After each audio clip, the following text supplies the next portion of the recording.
Nu, men för att höjda folk man sätta sig tror vi att alla börja rättliga stundesliga klockan 6 och jag vet inte vad det är 2 minuter tror jag ganska. Så sätt dig äntligen och så vi släpper igång till tiden. Tack för det.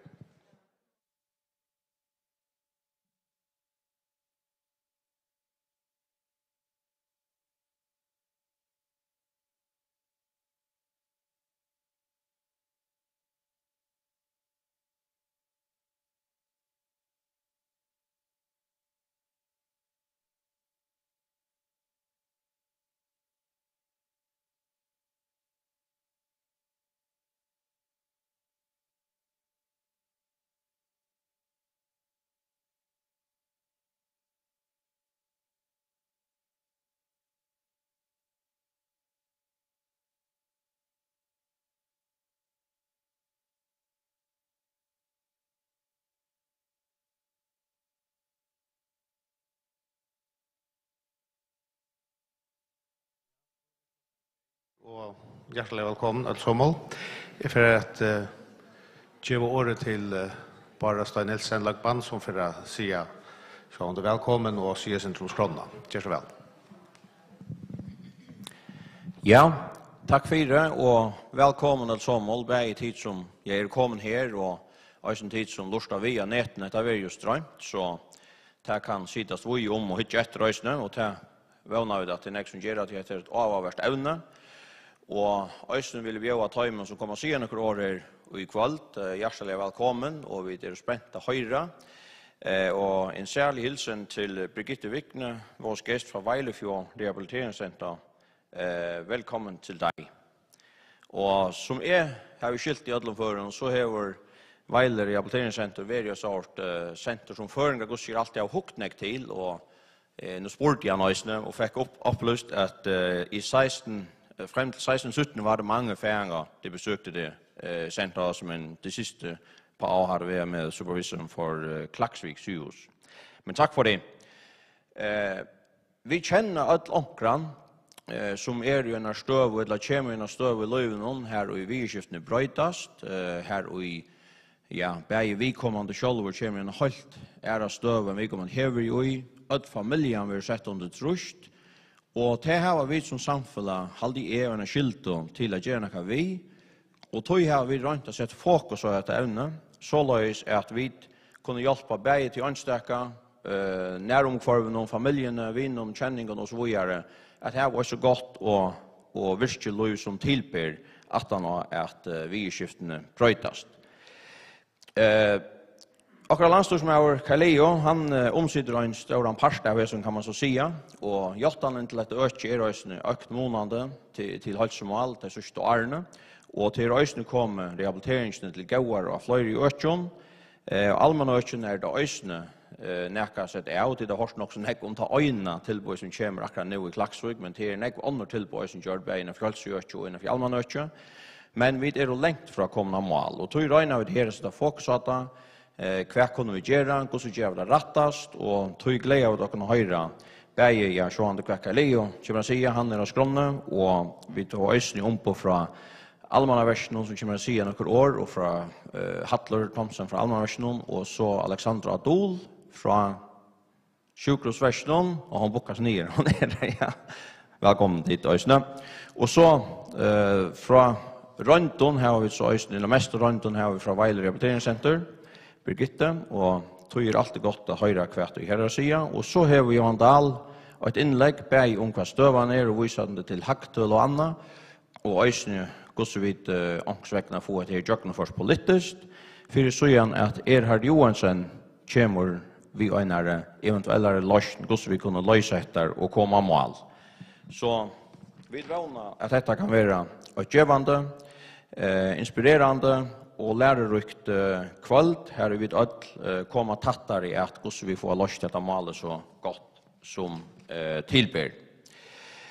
Jeg halte ikke, jeg har glemt det. Jo, vi enda så vi en tjatje, en paneltjatje som du sitter her. Her er her ombøyene som kommer å si noen år i kvöld, kommer å sitte her, tar vi høyesitte spurningar, og tar vi tjekkast annars om et evne. Og vånande får vi nekk på surhets på en tøymenon, og en spennende gjøvende fond, og nå skal jeg så gjøre året etter til Kara Årstøra. Kjørs vel, Kara. Ja.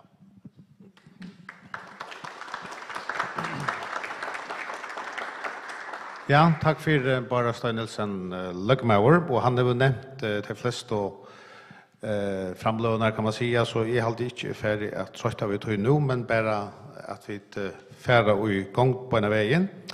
Og til så løs er for høyda at de som halda framløver om å halda til togene, så vi ikke, ja, så vi slipper til lus til togene, kan man säga. Og den første som fær året, det Kai Leo Holm Johansen, som halsmalere, og iverskriften og hans framløve, hon verande rehabiliteringsskipan, brukaren og avværande. Og vi halsverkje og jottander, samgang og sjæl og politiske og rævfestningarna. Gjør så vel, Kai Leo Holm Johansen.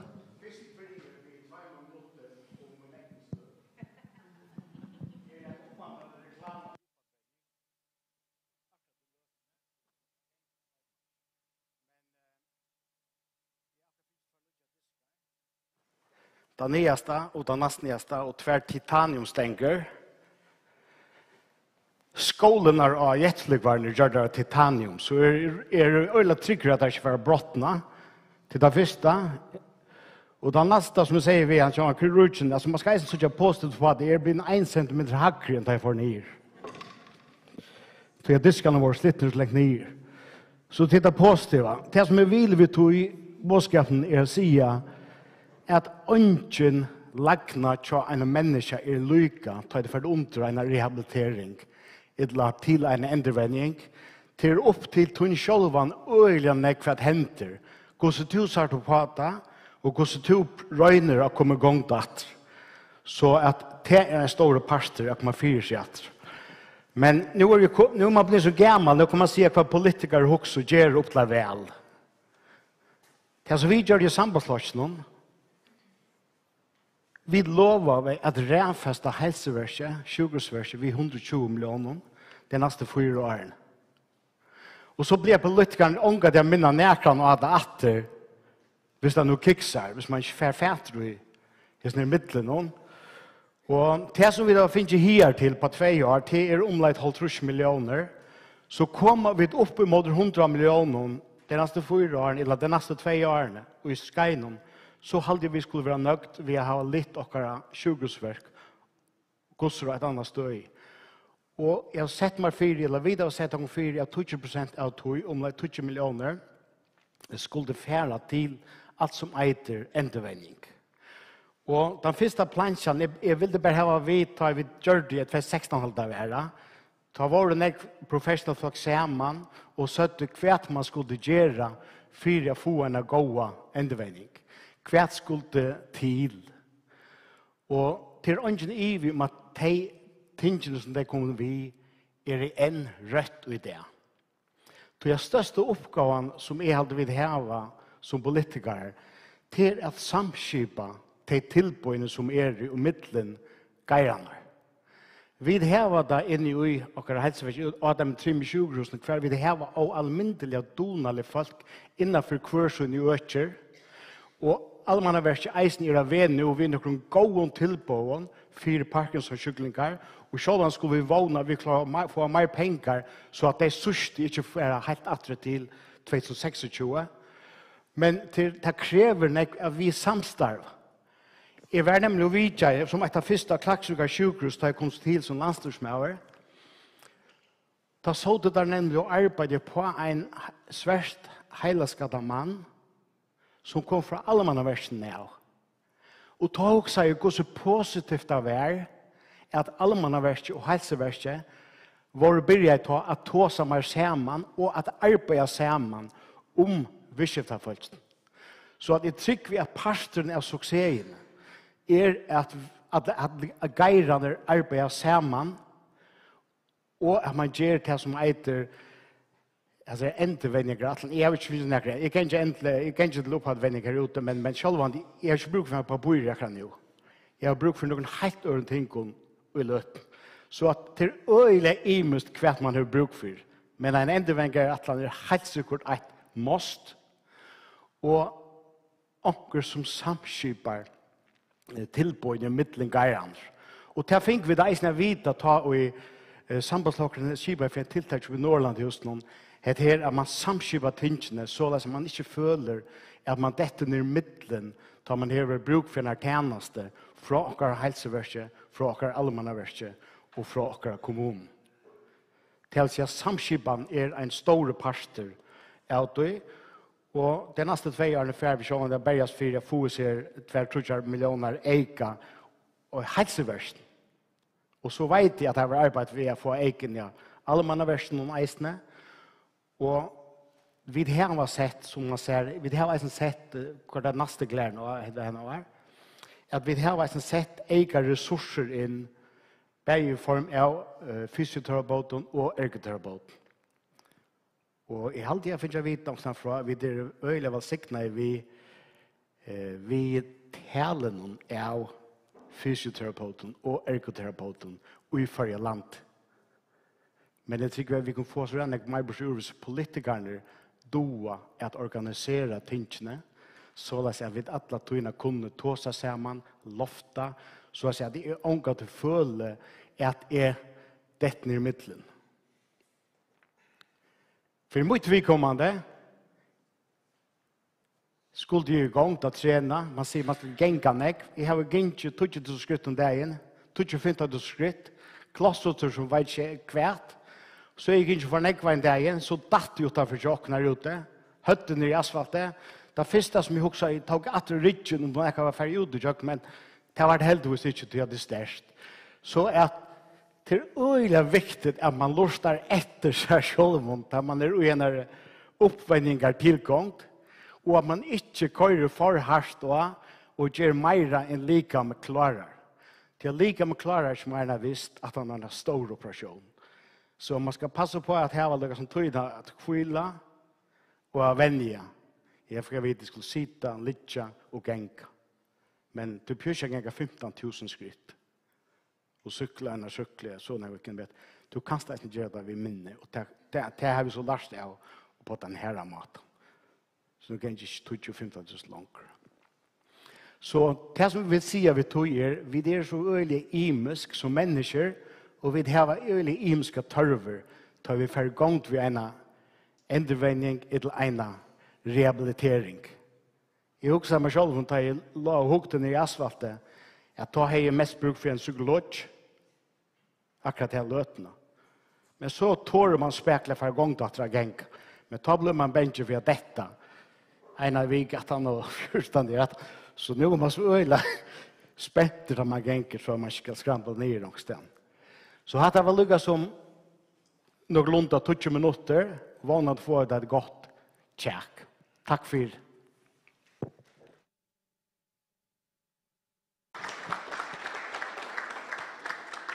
Takk for det, Kai Leo Holm Johansen, landstyresmaur i Halsemalen. Og så ferdig at gjeva året til Alexandro Adol, stjåra for Klaksvika sjukhus. Og ivskriften til henne verande skipan vid rehabilitering. Halsøkje. Kjør så vel, Alexandra. Du først 20 minutter røsne.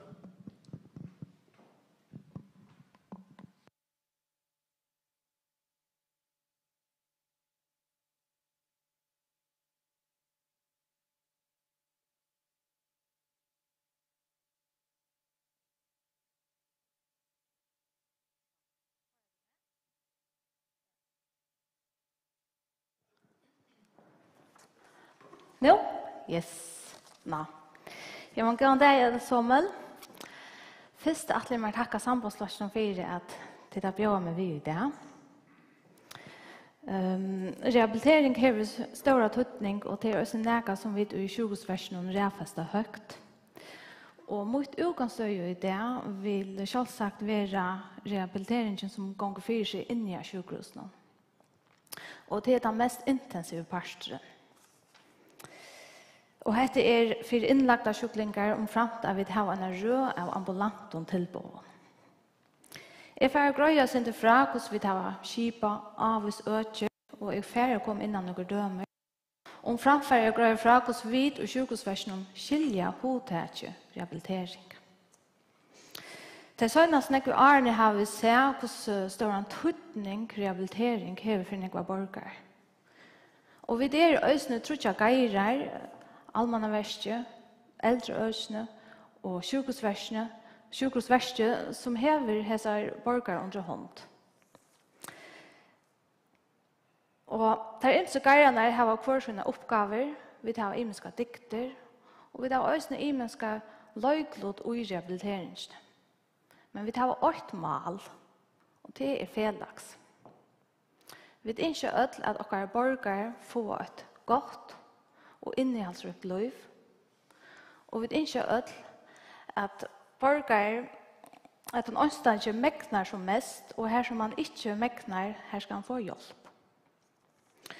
Og noe som Carlio var inne i, så er det veldig områdende at vi geirene vi samskipa og arbeidet, og for å tykke at borgere ikke dette ned i midten. Jeg kommer enda med å framløve via nema ved sporningen om hva en løyklod vid og sjukhusversjonen kunne heve ut og vi er tilgångene da og sjuklingren ikke er langer i okkara regi, så å si. Ja. Og i 2016 tok Lorsland og Klaksvåga sjukhus støve til at vi skulle være et rehabiliterende sjukhus. Og nå da jeg kom til, ja, men så var dette øsne et endamål og en tanke som jeg tok under vi. Men jeg at meg begynner vi hodet om rehabilitering. Rehabilitering er et omfattende og fjøltatte hodet, og her nekker imenske fagbalker inn iver, til tørren til sjuklingen er øyelig sammansett. Om vi skulle nevnt omkran, og det er ofte feil å nevne omkran fagbalker, så glemmer man ofte omkran, men altså, vi har ergoterapeuter, fysioterapeuter, sugarrøkt, vi har kost, neuropsykologi, og vi har finnet en logoped nå, vi fløyre som er inn iver. Og vi arbeider etter en regle til WHO, og Sundhedsstyrelsen i Danmark arbeider også etter det. Hon er så levende av danskene, jeg får ikke at lese det opp, men jeg kan si at i sjukhusversjonen så er rehabilitering et medvurst og tøyer avmarska samstarv mellom borgere, familie og særkønn fagfolk. Målet er at borgere som hever eller er i vanta for at missa eller for å få kjertan likamlige, salarlige eller sosiale forløka skal kunne få kjølstøvet og inneholdsrykt liv. Og vi hoksa rehabilitering fra første kontakt til sjuklingen vi utskriver. Og alle sjuklingar som har tørv av en endevending i atlan, tar få henne så visser høym til at vi utskriver. Ja. Er vi ferdig sin til vågjere, så kunne jeg godt hoksa meg hvor stikkene går haktøl. Det så blir det ikke konkret. Men hese haktølene viser sjuklingarkontaktene som er i at de driver med sjukhusen. Og det viser hvordan kontakter har vi det senest i årene, og det tar støy i fys- og ergoterapi-døltene at de driver med sjukhusen. Og dette er ikke småvis. Hver for en sjuklinger forvending fra en fagfølge, så vil en kontakt skrasett. Og det er så leis at det er innlagt av en sjukhuset, så først du vendingar flere for en vikene, og er du så et la fire til dømes vi søgner eller skal ja, men så først du vendingar tve for en daglige. Og talen kan bare være om vendingar som kan fire seg inn i søngerrøltene, men øsne ambulante vendingar. Det tar sjuklingen ikke innlagt der, men han kommer inn ganske tvert til trodde for en vikene. Godt brød. Ja.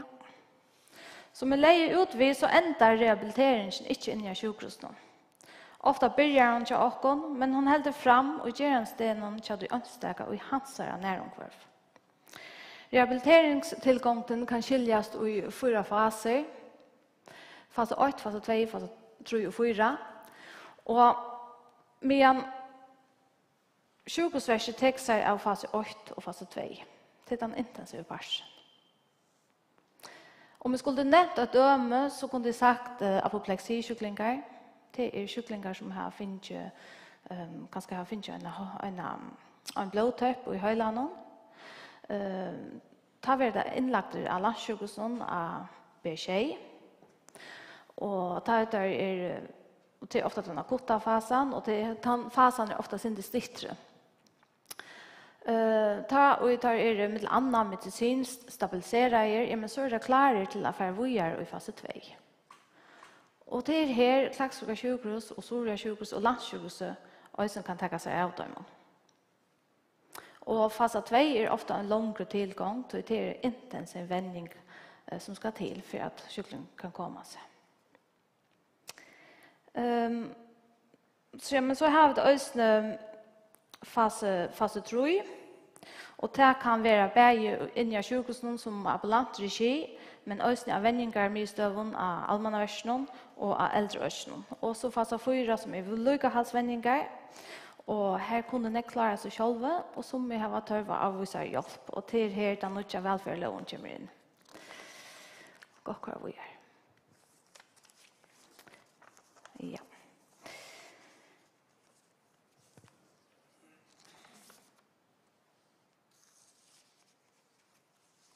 Ja, nu håller jag inte klot och jag är med.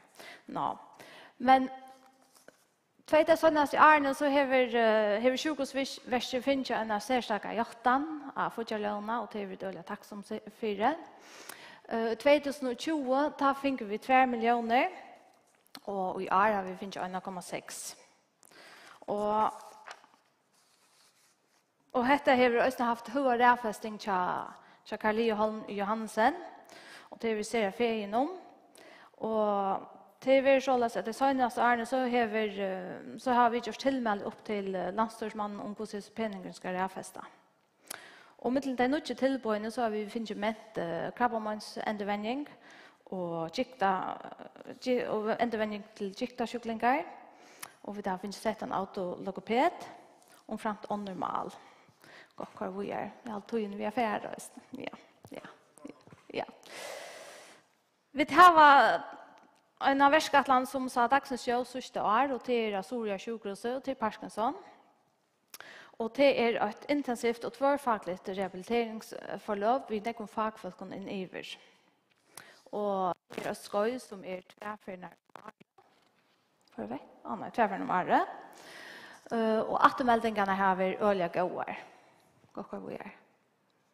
Och som näga nytt, men så vill vi bjöa endvändning för skleroseborgaren och vi tar första förloppet 4 oktober. Och vi är långt fullt teckna. Och till östen sammansatt vi fagfolken från Imskon fagfolken. Så det är vi öliga spänta på. Och vi vill se 8 minuter efter. Ja. Ja, men i samband med att Klagsvika sjukhus har vi bjöd rehabilitering till borgare i sklerose, har vi samståndes östen kipa för undervisning till fagfolk. Första undervisningen var i höst 2020. Och här bjöd vi till starfolk vi från Ötlandtrim och sjukhusen, från allmänna versionen och från äldre öknen. Och detta fick gå undertöka. Och låttagaren har också etterlust att vi kipa för tvärfag, alltså vi undervisning från Ötlandgeiron att. Och vi såg att det ger oss en god mening att vi inte bara tackar våra egna starfolk vi, där vi kipa för undervisning. Och jag kunde också huxa mig sagt att vi i sjukhusversionen vi borde haft en större löjklod i att sprida vidan ut till era geirar. Och jag kunde färre så längt och sagt att i halvtid att vi var skilt till att göra detta. Då vi sitter vi en servidan innan ökör.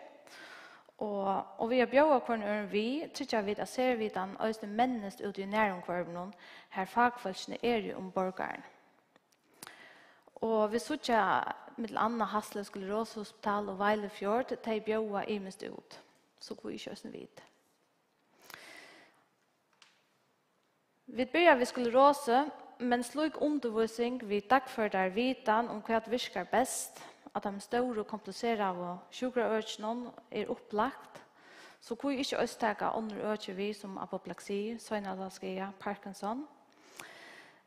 Så vi vet halde at undervisning samlar om menneskefolk. Og det er ikke bare for de som arbeider inni av sjukhusen, men til også for kommunlagna vidtaler, for eldre økene, for allmänna verste, og det skaper et forum her ødel hese donalige feltene kunne samskifta sammen, og få et felags forståelse for hva virker. Hetta kunde ståle opp under en bedre sammanhängande rehabilitering, og vi husker at hvis vi har samme barlast, så sannolikt større for at rehabiliteringstilgången blir mer ans, utan mån hver i landet du har bostad. Takk for det.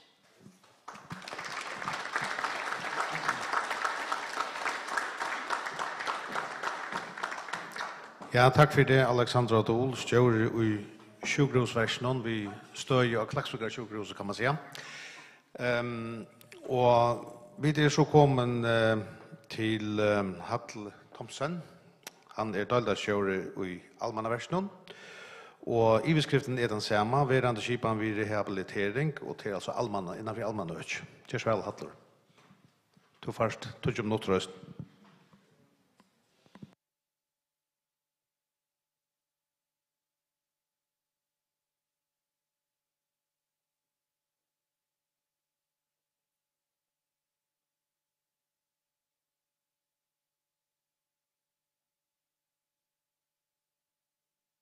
Ja, jeg snitt for å si takk for at vi kunne komme og fortelle om akkurat endurmenning i allmannversjonen. Og det så godt at det har sett folk sett øket, og vi har mest at det noe som har haft stor interesse i bare politisk, men sannelig er fra AHF-fellen, så tror jeg glad for at det er kvalitet i kveld. Jeg kommer til å fortelle deg syndrom hva vi gjør i allmannversjonen. Bare skifte til neste slide. Akkurat enda mal i allmannversjonen, sier vi själva till att trycka livsomstøver og et godt självstøvet liv. Till att vi som en garanter eller hjørnestein i at førre velferdssamfunnet, og vi kunne ha at det godt til førjen til å halda vi själva vid allmannversjonen sette verden til. Være trygt der ned. Bakka et, nå først for kjøtt. Till att ta trycka löv som stönar, men så är vi sett i världen till att vi skulle ha gått självstövt löv till att veta endurmenning. Det ska nästa. Det akkurat finns en nutja lovgave, allmannaloven, och hon säger långt i första paragraf att endamål vi har löktingslov är att menna och endurmenna vi att rådgiva, veitingar och tjänster. Så det är något som vi blir anlagt att göra i allmannalånet. Kommer nästa slide. Och då så jag vet väldigt grejt och tydligt att i allmannversionen vi sett i världen till att veta endurmenning och till en av främsta uppgåvan. Så jag vi själva på det. Kommer nästa. Ja, jag tycker som modellvis som Alexandra häver om hur vi då kunna gärna ska här. Här i der första 4 faserna hör till sjukhusverket och der sista 4 faserna hör så till allmänverket. Och så spelar nästa och ja, det förklarar och nästa och akkurat mål är så att få så tror jag alltid också kommer. Ett gott hemaliv och ett gott arbetsliv och ett gott fritidliv. Och det är inte alltid vid etnast, men akkurat mål är att arbeta fram mot det och få det kvar så gott som tillber. Vad nästa? Trusbara till ner. Och hvis vi tar fase 3 så har vi till öknen som arbetar innanför det.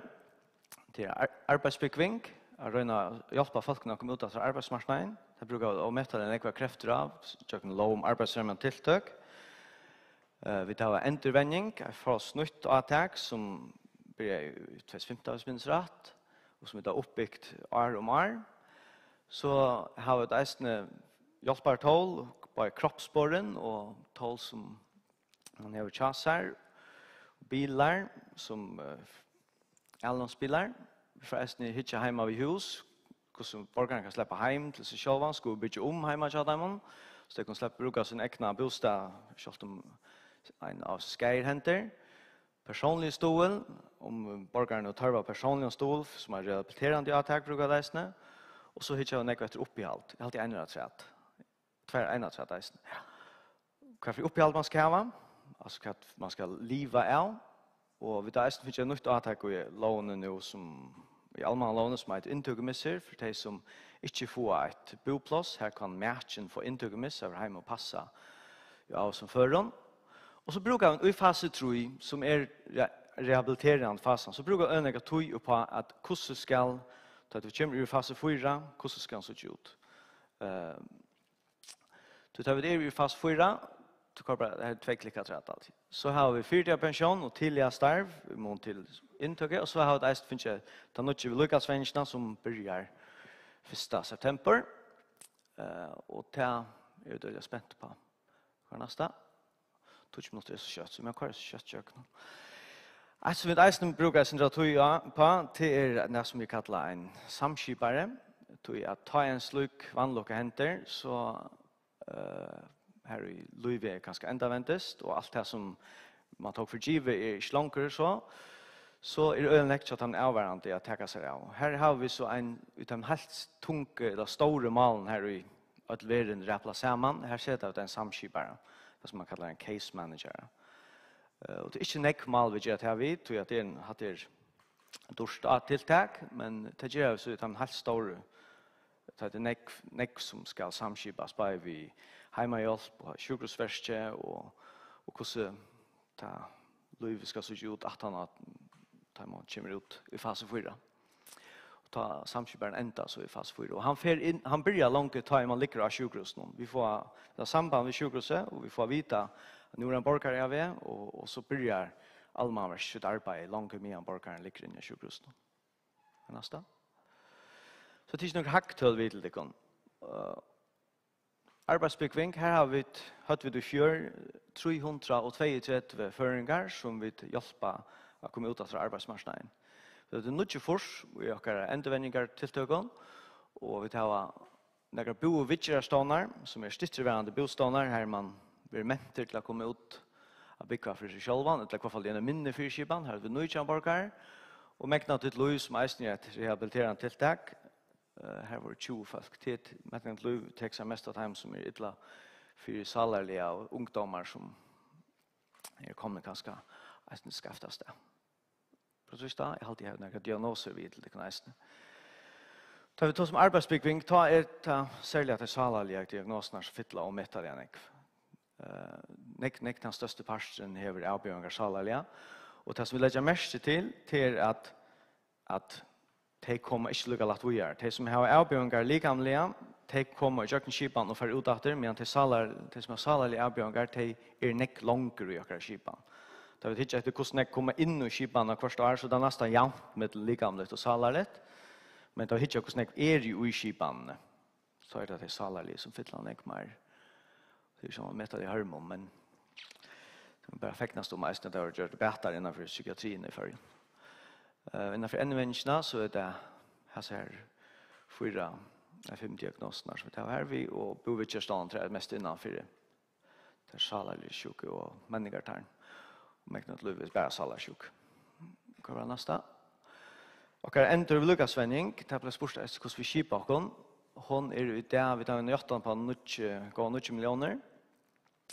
Vi tar skipar hon vid 2 mån. Det visar att det är tydningar mycket att man hever att startfallet kunna arbeta samman. Vi tar mån så inte vi har spjatt om Atlante så helt det köra ut. Bara för att styrka fagligheterna och för att ha gott arbetsmiljö till terapeuten. Så vi har 1 i Torshavn och så 1 norran för det. Och bara nu håller den mest till Klaxvik. Men det har ästen i Höller Ronavik. Och vi har så 8 fysioterapeuter, tjejterapeuter och en målsvidgera och en del lärare. Och hälsofältsene skulle så ästen börja att ha något vid Lukas Vennisna som börjar i morgon, första. Och vi mäta att hatta täliga av terapeuten. Hvis vi skulle veta en lyckasvändning till Atlante så ska det växa rättliga. Kommer nästa. Så det tidsar inte vi om framtiden i avbjörningar. Kommer nästa. Det som att klicka, ja. Kan jag 4 kassa, kardebradlare. Vi halta att samstarv i hälsoverk är blivit gott. Och vi halta att det kan bli bättre. Det kanske det särskilt är vi att borgaren upplever en mer sammanhäng i sina tjänster som man får från hälsoverken och från allmänverken att hänga samman till halta vid hur stor tydning. Lykasvenning til något som vi skulle bygga upp och det så att det som en avbjörn för framtiden. Och så har den stora avbjörn vi innanför ett öde har allt att få boplats. Vi har innanför Seinheilaske öde som fyller näckvinnar rätt. Det här har vi bara två lilla stånar som sethus som inte kunde mätas. Inte något som vi inte i alla fall. För nästa. Men här har vi så finns det huset som vi får få i nästan. Ett lydig år för att säkra täcka av Bidjum i Klaksvik som en bostadner vid 15 platser, 4 omlattingarplats, 11 fastbyggande och här i mitten är eisende rum för att Almars kan uppfylla sin leiklåt ta i borgarkommende sjukhusverset, særlig norranfyrir, som her Klaksvik mest som jag får da vite over base for rehabiliteringen i Storamon, så kunne vi ta imot borgerne som klare til utskriving, kunne fære inn av dette huset, og herfra kunne fære ugjøre til en minne fyrskipan. Det er ofte et drutt forløp, tar vi til livet vi kjørte. Vi kunne ikke begynne ombyggende i hus til dem for en ta narskast at du stasjonerer ved denne sjuk. Og ta har vi bruk for en steg her vi borgeren kan være, og ha det godt og plass på opptrener. Det har vi skalager i Klaksvik, så vellegg nær til. Nästa. Ja, vi lyckas Svenningen, hon börjar ta vi Parkinson och sklerosa och ta vi Seinheilaske som den första malbakskymmen. Ta vi nog för några taga 6 år och vi kommer mal vi vet av Lukas Svenning till alla malbaskar. Och vi väntar malbaskaren fyller lite 300 folk. Vi tar öle ring för att värdera det. För nu måste skrassättningar om hur snäck vi är sjuk. Ja, det är en imsk sjuk någon. Så det är något vi må mäta om. Så tar vi det inte drutt av bojar så time som är i attast i kön. Det gör en prioriteringsliste. Det nästa. Nu också är det att nämnt lycka till att det hänt ölne gott innanför ett öch. Så igen till sägs till Jarne. Vi fär till det som hatta till att det blir utväsen ett event har vi arbetat några innanför ett öch.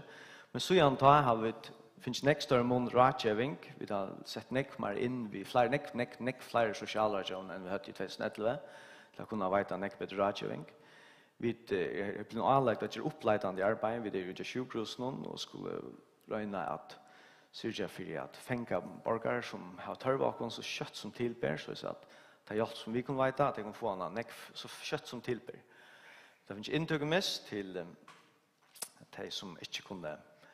Hvis vi ikke har boplass, så kunne jeg hverandre få en intugmis for hjemme. Vi har samskibar, som jeg nevnte, vi har endurvending, lykasvending, og vi får eisende flere omlattingarplass og flere boplass, og så er myndleggene for å bli samstarva nekk bedre enn det har gjort i 2011. Og så nekk bedre. Ja, så alltid tog ungefär en, men ta vart på dess liver. Tack för det.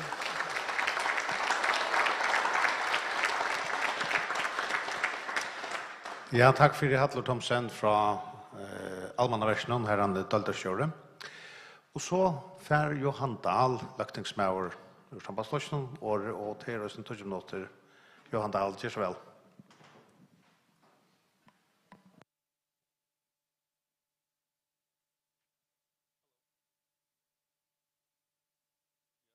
Det kan gå så cirka 2 shot, men det platt jag då. Ja, jag hade det väl så gott att man nu kunde höra sig underförande framläggarna som har varit.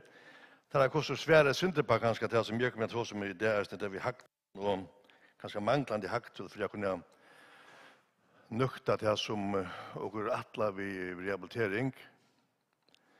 Jag hade det att som det sagt att det så är törven rehabilitering eller storor och ta över för det väl senaste ska som Kaleo är nämnt så var ett av våra stora mål det var att sätta fokus på rehabilitering tog jag visste det att det var en stor mangel på att få nöktande vitcher det kanske bättre samskipa vitcher och samstarv mellan ökne mellan hälsoverk och allmänverk och kommuner äsnen och kanske bara samskipa till ökne som virkar oskipa och här kanske äsnen vitcher eller behandlingar var inte nöktande för det som skulle ha det.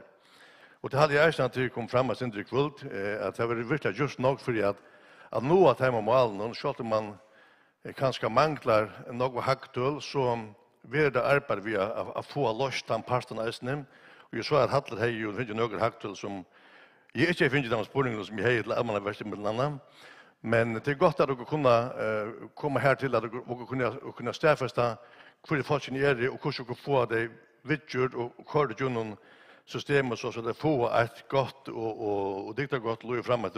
Inte bara till folk som blir rakt sjuka men även familjerna så där, och familjerna vill sannolikt även hardt raktar ta ju i matchen eller som man det ser vi eller föräldrar och andra vara sjuk och tror det är viktigt för oss när man för sammanhängande vitcher och sammanhängande samstravasne mittlun ökne mittlun hälsoverkje som kan leva av och allmänna verkje som Espen Mjets var av.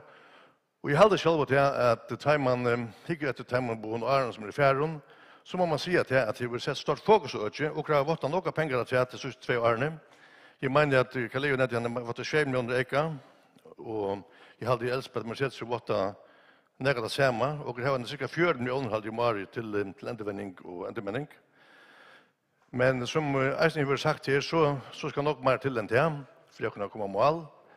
Och det är viktigt att det för ögonen att legenden att och få skipa hos urgen så där just framåt att det fungerar så som och inte det ska fungera.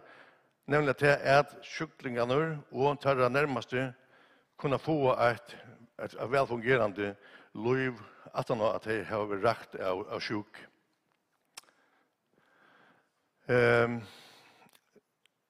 Sociala har familjerna ösnen varit öliga har sagt där ofta när tar ju och sjukor räka dig och det hade jag öliga gott att gå här nu har kunnat finna just en lokal som ger till att folk kunna få intryck misson tyckte vi är så att man kan täcka det som ger till att du känner kanske offer det nämligen att du missar intryck när jag märker eller så själv det är så en part av som vi kommer vi och häsnen samgångsguiden samma vi någon av de åtgärder som annars arbetar på i löten att få just. Jag hade det väldigt viktigt att man som Eisen vi nämnde det kväll färda sån en velare så och folk som kunna samskipa tingen i mitten sjukhusverkene eller sjukhusen så att man inte brukar kanske att pengar som få av hänsensmässigt att man får så mest på urt hem kronor som gräva och här vi är för givet sjuklingen det bästa hjälpen. Och jag har Grönland hur man som assistent ger lagt tent på att få rehabiliteringsuppbyggnad för att få som bäst på urt och det bästa innehållet för det som skulle ha det vittnande till någon för att törva. Så att och det var just några allid John Arne om endemänning och endvändning. Det ena var från 2006 och ett från 2016. Så det är inte mangla materialet att kunna få just tänkte på men hur man kanske mangla viljan till att politiskt räfast urgen nå högt. Och det var en av de tingen som också sätter för för samgången nu. Det var att få prioritera hade urgen som att endvändning nog högre. Och som Kaleo har nämnt, det försöker klara att få räfast hese urgen nog mer kommande år så hade jag då kunna säga att det är rätt eller en hade jag inte det man kan säga att det är och en nuktan stöje man ser nog för till att folk som har blivit harsrakt av sjuka jag har mån få att jag vet inte det här men tror man så kommer till ett punkt jag så lyckas stycka det inte upp och man kommer inte vågar och det hade ju öle över och det är kanske en av orsakerna är kanske det att man inte har nog går goskskipan eller trycktarskipan som kunna fyllas med människorna och få det från A till Z istället för att få det från A till D och i en process. Så det var vittgjort alla vägen och få hjälp alla vägen och släppa fjällar och komma halva lej. Det hade man nu se för nog till. Och jag hoppas jag då klarar att bryta. Hvis man tänker efter tullen och så har han sett man flammas nu armé Vart då han till öliga stora mångtnar av folk som färre genom sjukhusverkje och allmänna verkje. Här har jag något hål som jag finner från att hemma fyra spårning som jag har haft om hette ötje. Men jag har saknat kanske att man kan få mer än några grejer i hacktull, alltså hacktull som kan göra det att du kan få från enskilda personer välja någon i den processerna bättre än du har det här till och höra hade sig till att det här var kanske en 300-400 folk som behöver skrasa till det kanske 1000 eller 2000 som kanske slett får hjälp och så kan man säga att det är nyktande i en samhälle som också det hade inte. Tror det är viktigt att jag få nej och hacktull skraset in i några systemet så att jag kunna få just det arbete som utgärna vill ha gjort först, nämligen att det är man trycker patienten och tar familjen nyktande omstår till att det skulle ha. Här sitter jag tölande dem så av Soria sjukhuset. Till en rikva av personer som är genom systemet, men stadigväck och fjörde stand av en investationslista. Men i EU står i med sitt hölande är rätt. Jag så kan det klagsfråga. Alltså är det rätt? Det kanske vara en parstad av folk som känner till. Man tar inte flera folk som kanske är färre dumma det här och kanske är väldigt glömt.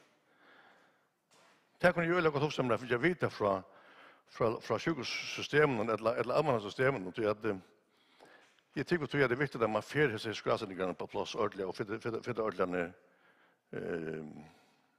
nagreina så att man får gjort den i vitsen till den som blir törvat.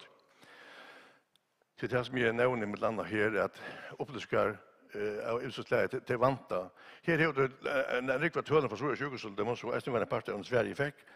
Men då andra vägen inte kvar då i vad det stölden innehåller. Det ständer bara 2018 och den första ekoterapi och så ständer också andra i samband med fysioterapi men kvar för vilket det får så vi har tagit annat och snacka om för så vitt. Att färre patienter vilket det för.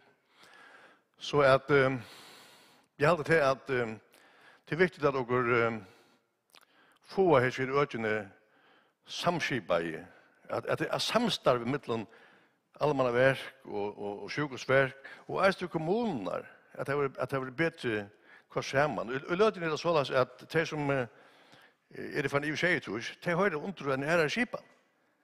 Och vi kan använda det första gången i kommunen vi att rehabilitera folk.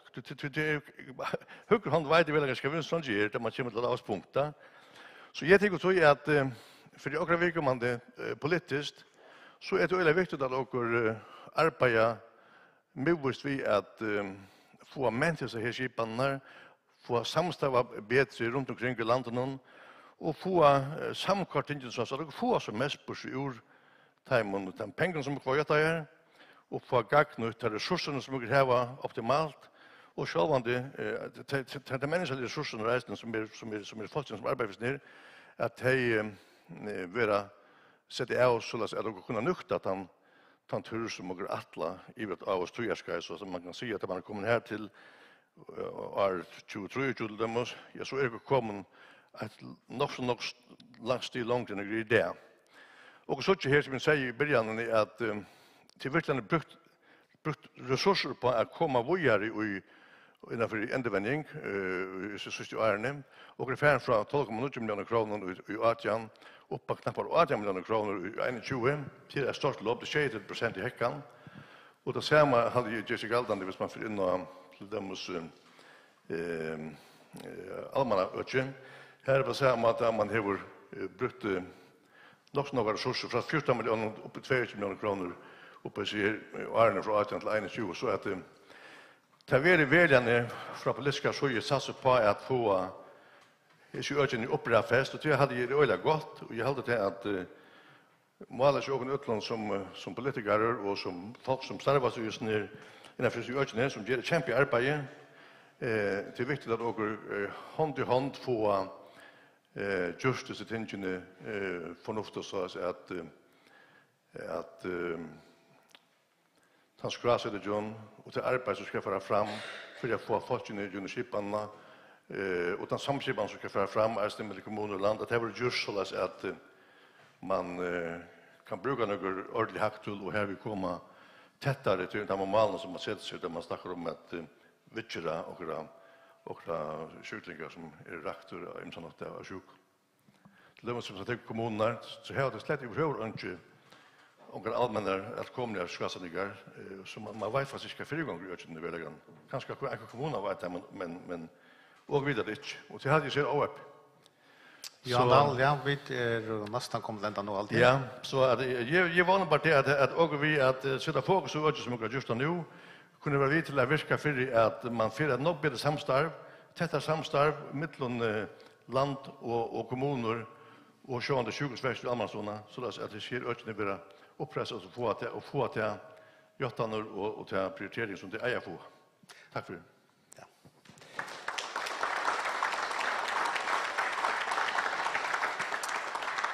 Takk for Johan Dahl, Løgtingsmauer, for dette.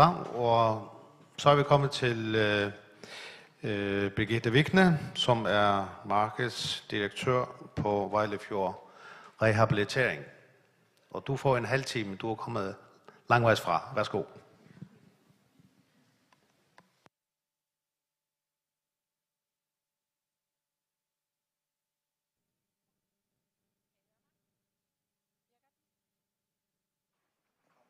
Det kommer. Skal jeg nok lige skrue ned lidt. Men tusind tak for invitationen. Mit navn er Birgitte Vikne, og skal jeg lige se, om jeg kan feste den her. Og jeg kommer fra Vejlefjord Rehabilitering. Og jeg har fornøjelsen af at hilse på flere færinger nede hos os. Jeg kan også se nogle kendte ansigter her i dag. Hos os, hvis vi lige... Hvem styrer slides? Yes, gerne på den første. Jeg vil lige fortælle lidt om Vejlefjord Rehabilitering. Hvad er vi for en størrelse, og hvordan er det, vi arbejder med rehabilitering? Også lidt omkring genoptræningsplaner i Danmark. Hvad er det for nogle anbefalinger og forløbsbeskrivelser, vi arbejder ud fra på Vejlefjord Rehabilitering? Og så lidt til sidst om, hvordan samarbejdet med Færøerne har været, og hvordan det er lige nu. Jeg vil primært snakke om neurorehabilitering, fordi på Vejlefjord Rehabilitering arbejder vi på specialiseret niveau. Og det vi kan se i Danmark er, at dem, der bliver udskrevet fra sygehus med en genoptræningsplan til specialiseret rehabilitering, vi så fint faserne her før, det er primært borgere med en erhvervet hjerneskade. Vi har 1 til 2 andre i løbet af et år, men ellers er vores patienter borgere med erhvervet hjerneskade. Jeg kommer fra et hus med lang historie. Dem, der har været på Vejlefjord og har set, hvordan det ser ud, blev grundlagt for over 100 år siden af en dansk læge, som havde som mission at udrydde tuberkulose i Danmark, og det var han en stor del af. I 1957 så sadlede vi om, der var der ikke tuberkulose mere, og så lavede vi et nervesanatorium. Men siden 1985, så har det været hjerneskade, der har været vores fokusområde. Så mange års erfaring med rehabilitering og neurorehabilitering her til sidst.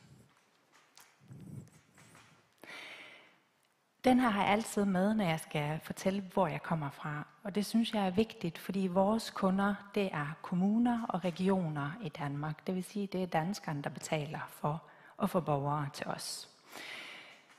Og vi er jo et privat hospital, men vi er ejet af en fond. Det vil sige, der sidder ikke aktionærer og trækker penge ud af Vejlefjord, når det går godt. Når det går godt, får vi lov til at investere i nyt udstyr. Vi får lov til at sende vores personale på kurser, og vi får lov til at opnormere. Under Vejlefjordfonden er der Nyfjordbo, som jeg nok skal fortælle lidt om. Det er vores botilbud til unge med en erhvervet eller medfødt hjerneskade. Det er Vejlefjord Rehabilitering, som sådan er privathospitalsdelen, der arbejder under sundhedsloven. Nyfjordbo, det er meget under serviceloven i Danmark. Så er der også nogle ejendomsselskaber, der er også Hotel Vejlefjord. Og det har faktisk været en fordel, når vi har haft borgere fra Færøerne, fordi så er vi under den samme fond. Det giver nogle muligheder i forhold til, at når man har nogen indlagt fra Færøerne, eller som lige nu har vi nogle børn indlagt, jamen så har man jo en hel familie indlagt. Og så giver det nogle fordele, at vi har de her hotelværelser, så man ikke behøves at være på den samme stue, men kan være tæt på. Og også nogen her fra Færøerne kan have brug for ro til at arbejde, fordi man skal passe sit arbejde, mens at man er på ophold med en pårørende. Så der har vi en fordel, men det er forskellige selskaber. Ja. Sådan ser det ud. Det er 2 punkthuse. Og vi har vokset over de sidste par år. Vi er oppe på 50 sengepladser nu, så vi er et af de største neurorehabiliteringscentre i Danmark. Vi har 38 sengepladser på privathospitalsdelen, som er meget under sundhedsloven, og så har vi 12 sengepladser på Ny Fjordbo, som er under serviceloven. Og Ny Fjordbo er lidt specielt, fordi i Danmark, service og sundhed, det er sådan lidt blandet. Det er alt efter, hvad for en kommune, der kigger på det. Hos os er det meget adskilt. Så dem, der er under serviceloven, der er overskriften botilbud, hvor under sundhedsloven er overskriften genoptræning. Så dem, der er på Ny Fjordbo, de er der faktisk nogle gange op til 3 år og tager deres STU, en særligt tilrettelagt ungdomsuddannelse. Og de kommer typisk fra de er 15 år. I gennemsnit er de sådan omkring 20 på de 12 pladser. Og det kan vi se, det er meget vigtigt, fordi at når man er ung og får en hjerneskade, så er der nogle helt andre ting, der er i spil, end når man er voksen og har fået en hjerneskade. Der er noget identitet, plus det betyder rigtig meget, hvis man er 16 år, så har man ikke brug for at være på et rehabiliteringstilbud med en på 52. Der er i hvert fald stor forskel på, hvad behovet og hvad man ønsker. Og noget af det, vi kan se i noget af det forskning, vi har lavet, det er, at det er rigtig vigtigt at have nogen at spejle sig i, at der er andre, der har samme problematikker, som kan forstå en, der hvor man er i gang med sin rehabilitering. Vi har også et ambulatorium, og det betyder, at der kommer rigtig mange hos os i dagtimerne. På ambulatoriet er det faktisk børneneurocenter, der er størst. Her tester og udreder vi børn i hele Danmark. Vi kører også ud, for vi er det, der hedder en visoleverandør. Så det er på et af de højeste niveauer, hvor kommunerne siger, men det her, det kan vi ikke klare. Og så er vi en af leverandørerne på det område, hvor vi så kører ud. Det er primært neuropsykologer og neuropædagoger, der er på vores børneneurocenter. Men det, der er rigtig fint ved at se det her, det er jo, at alt det her er samlet i et hus. Og det giver rigtig meget i forhold til, at man en, der er indlagt med en erhvervet hjerneskade, en familiefar med mindre børn, jamen så har vi børneneuropsykologer i huset, og det er jo ikke fordi børnene har en hjerneskade, men det der med, at det er en psykolog, der har forståelse for forældrenes hjerneskade, eller farens hjerneskade eksempelvis, det giver rigtig meget. Så vi bruger ressourcerne på tværs i huset. Vi er omkring 150 ansatte. Det var sådan en sidste optælling, men det svinger lidt. Ja. Nu kan jeg jo desværre ikke tage jer med til Vejlefjord og vise, hvordan det ser ud. Det er meget smukt, og vi bruger også de gamle kurveje fra dengang, at det var et tuberkulosesanatorium. Der blev der lagt 20 kilometer kurveje, og al den historik, den er stadigvæk i parken, og det bruger vi i dag. Vi går meget op i udrehabilitering, og en af de førende i Danmark inden for udrehabiliteringsområdet. Og ellers så har vi varmtvandsbassin, og vi har selvfølgelig rigtig meget udstyr. Noget af det, som bliver talesat i vejledningerne i Danmark, det er, at der skal være en udvikling inden for teknologien også på et sted. Så vi har et teknologiudvalg, og vi er med i en landsdækkende erfagruppe, hvor vi mødes på tværs med Hammel og Hvidovre og Glostrup og de forskellige andre centre, og vidensdeler, hvad er det for noget teknologi, man har, hvem har en Ameo Spring, hvem har en Lightgate, og hvordan bruger man de forskellige ting. For på den måde også at kunne skabe lidt større sammenhæng. Men vi har en hel del udstyr efterhånden, og det kunne jeg se på Alexandras billede også, at vi har noget af det samme, så det er jo godt nok. Og selvfølgelig træningskøkkener og alle de ting, der skal til. Vi er lige ved at opgradere hele vores styrketræningsprogram, så vi får et nyt system i næste uge. Det glæder vi os rigtig meget til. Ja. Hos os, når man bliver indlagt, så bliver man tilknyttet et team. Vi har 4 teams på Vejlefjord Rehabilitering. Det er så den del, der dækker over de 38 pladser.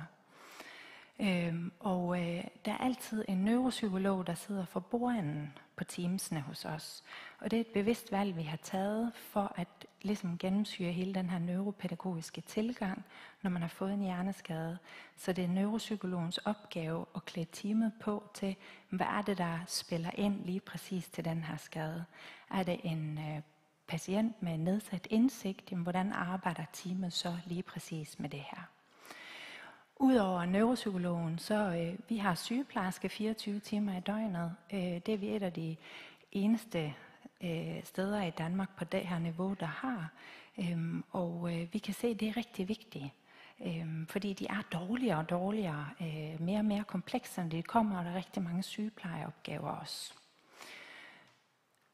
Så har vi ergoterapeuter, og det kunne jeg også se på jeres slides. I havde fysioterapeuter, audiologopeder, og så har vi en masse eksterne, vi samarbejder med. Vi har også 3-4 læger efterhånden, og det er også en af de ting, vi kan se har udviklet sig de sidste 6 år. Der gik stuegang en gang om ugen. Nu har vi stuegang 2 til 3 dage om ugen. Og igen, det er fordi kompleksiteten bliver større. Der er flere behov, der skal ind over. Så lægedækningen, den er virkelig noget af det, vi kan se stiger meget. Ja. Og der er ikke nogen, alle vores forløb er individuelt tilrettelagt. Så der er ikke nogen, der sådan kommer ind og kommer ned i en pakke, og så kører der sådan et rul. Vi har et mål, der hedder 3,5 times ATA-tid om dagen. Det vil sige, at der skal være 3,5 timer, hvor man har behandlertid 1-1 med sine behandlere. Det kan være med fysioterapeut, logoped. Det, der er rigtig fint, det er, at alle møder ind på matriklen, alle faggrupper. Så det vil sige, at vi kan hurtigt omstille, hvis der er et vindue, hvor logopeden siger, at jeg har simpelthen brug for at være på hver dag det næste stykke tid, fordi det går simpelthen godt. Så kan vi lave de justeringer i teamet. Vi mødes en gang om ugen og går alle patienterne igennem. Vi er landsdækkende. Det er det eneste, der er landsdækkende i Danmark, så vi modtager fra hele landet. Der er 62 kommuner ud af de 98, der er i Danmark, der vælger at bruge os til specialiseret rehabilitering. Og det er der flere forskellige grunde til, det skal jeg nok komme ind på. Men en af dem er jo, at der er rigtig mange kommuner, og også ligesom her på Færøerne, der ikke har særlig mange, heldigvis, af den her type patienter. Og så er det ligesom, giver det mening at prøve at samle det, så kommunerne de siger, at det her det kan vi ikke løfte selv, og det vil vi heller ikke. Vi kan ikke leve op til kravene, der er stillet i de forløbsbeskrivelser og det materiale, der er lavet, så vi bliver nødt til at købe den her ydelse ude. Og det er så rigtig mange kommuner, der vælger at gøre hos os. Og det er jo en evig debat i Danmark, fordi der er alt af anbefalinger. Der er ikke noget, der er krav.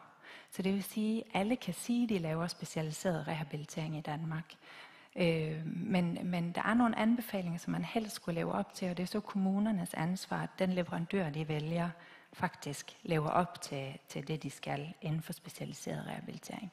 Men I kan se, at alle regioner, Danmarkskortet der, bruger os. Eller 62 ud af 98, ja, alle regioner. Det vi også skal se, det er, at kurven den går den vej.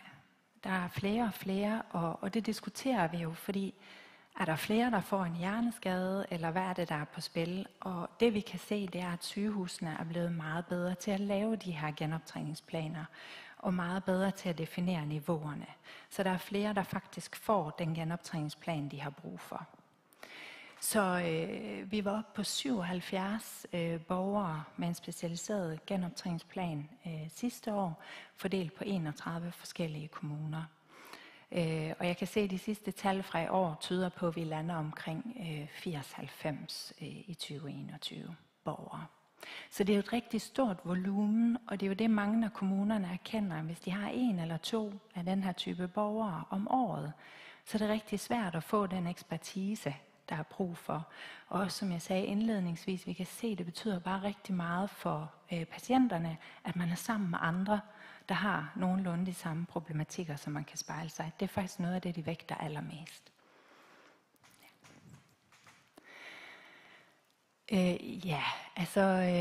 Det er også noget, der fylder i Danmark. Hvad koster det? Nu så jeg også, jeg forstod ikke alt, hvad der blev sagt, før jeg gik på.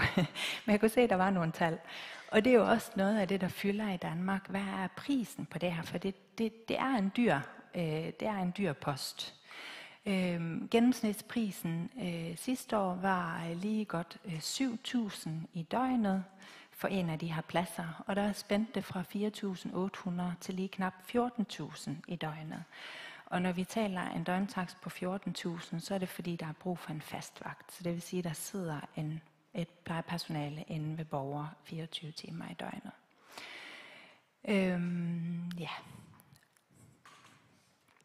Som noget nyt kan vi faktisk også se, at vi har begyndt at få flere henvendelser fra regionsniveau. Og det er jo det, man diskuterer i Danmark. Skal den her opgave ligge på regionsniveau, eller skal den stadigvæk forblive ude ved kommunerne? Der har været meget kritik af den måde, kommunerne har løftet opgaven på. Der er lavet en del rapporter på det, og det er noget af det, der fylder rigtig meget i patientforeningernes agenda. At hvor skal det her ligge for at sikre, at det er ens? Fordi det har nemlig rapporterne vist. Det er sådan lidt lotteri, hvad for en kommune du bor i, hvad for en type genoptræning du får. Men lidt forskellige paragrafer inden for serviceloven i Fjordbo, 1 måned op til 3 år ser vi har dem, og på Vejlefjord rehabilitering 4 uger til 3 måneder. Og sådan 8-10 uger i gennemsnit plejer en indlæggelse at ligge på, og det bliver kortere og kortere, fordi kommunerne bliver også presset på økonomien i det, og de er også blevet bedre og bedre til at tage dem hurtigere hjem, end hvad de var for bare 2 år siden. Vi laver også supervision. Det er også noget af det, der er anbefalet i de vejledninger, der er i Danmark, at skal man leve op til specialiseret niveau, jamen så skal man også vidensdele, man skal lave supervision af andre tilbud, og lidt forskellige sådan nogle krav er der stillet, som vi prøver at leve op til. Ja. Ja, kommunale og regionale patienter. Og den her var jeg lidt i tvivl om, fordi jeg ved ikke helt, hvor I står her i Færøerne, men nu tog jeg den med. Det er fordi i Danmark, der er Vejlefjord Rehabilitering på finansloven, og det er vi sammen med blandt andet Center for Hjerneskade, som er et ambulant tilbud i København. Og det er vi også sammen med gigt og sklerose og flere af de andre sådan specialsygehus. Og det betyder, at vi har en rammeaftale med regionerne, så hvert år så har vi cirka 80 patienter igennem, som er henvist fra egen læge. Og det er typisk patienter, der er 2 til 3 år efter de har fået deres hjerneskade, hvor at de har været igennem det intensive forløb, både på sygehus hos os og i kommunen, har været hjemme med støtte fra kommunen eller har klaret sig selv, men kan se, at der stadigvæk er nogle ting, man har brug for et tværfagligt perspektiv på. Det er også nogle af de patienter i Danmark, går det, nu ved jeg ikke, hvordan det er her i forhold til stroke, men det går i hvert fald rigtig stærkt ind og ud. Så nogle af dem, det er først, når de ligesom kommer hjem, at de kan mærke, okay, den her hjerneblødning eller blodprop i hjernen har faktisk betydet mere, end hvad man lige så på sygehus i første omgang. Og så kan man få egen læge til at henvise til den her rammeaftale. Og der står godt nok 10 måneders ventetid, men corona har gjort, at vi er oppe på 1,5 års ventetid på en af de her pladser nu. Og det er jo også noget, der fylder rigtig meget for patientforeningerne. Fordi at stå 1,5 år på venteliste, det er ikke særlig hensigtsmæssigt. Men det er en rammeaftale, så vi har et beløb, vi kan bruge, og det svarer til, at ca. 80 mennesker får et ophold på 6 til 8 uger om året. En af de andre debatpunkter, der er i forhold til den her rammeaftale, det er, at nogle af de andre kroniske sygdomme, at når man har fået en hjerneskade, så skal man jo blive ved med at træne. Det er jo ikke bare, så er vi færdige, og så slut. Og rigtig mange af de her borgere kunne faktisk godt bruge at komme hver 3. år, eller hvert andet år, til at få et boost. Der sker også rigtig meget på området, også teknologi, så man så på den måde kan der være noget nyt, vi kan nu i forhold til den her arm, eller genoptræning af ben. Og så har vi nogle særlige aftaler, det er ikke så relevant, men med Region Syd på børneområdet. Ja. Det er lidt den samme, der er vist, men alligevel lidt anderledes, så jeg er glad for, at jeg tog den her med. Igen de her faser fra den akutte til den lidt længerevarende. Og så kan man sige, vi er egentlig fase 3, men vi er sådan lige midt imellem fase 2 og fase 3. Og i højere grad, fordi de bliver udskrevet tidligere fra hospitalerne, så har kommunerne sværere ved at tage dem hjem, og så kommer de så hos os. Så vi er sådan lige midt imellem de 2 faser. Man regner med, der er jo genoptræningsplaner, der er der jo genoptræning på specialiseret niveau, der er rehabilitering på specialiseret niveau, og så er der genoptræning på avanceret og basisniveau. Og de fleste er jo på de lidt lavere niveauer. Altså man har regnet med 350 til 450 borgere vil have brug for specialiseret om året, men vi ved det stadigvæk ikke, og der er desværre ikke en database i Danmark, der kan trække tal på, hvor mange er der egentlig igennem. Vi ved bare, at vi havde 77 sidste år, som nogenlunde, hvad vi kan fornemme, vil svare til halvdelen af det, der var i Danmark sidste år.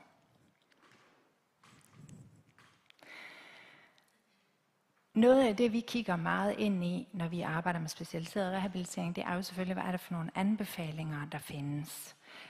Og der er en af dem her fra Rigsrevisionens rapport, hvor at man kan gå ind og se, jamen, hvad er det, der hører til under basal, hvad er det, der hører til under avanceret.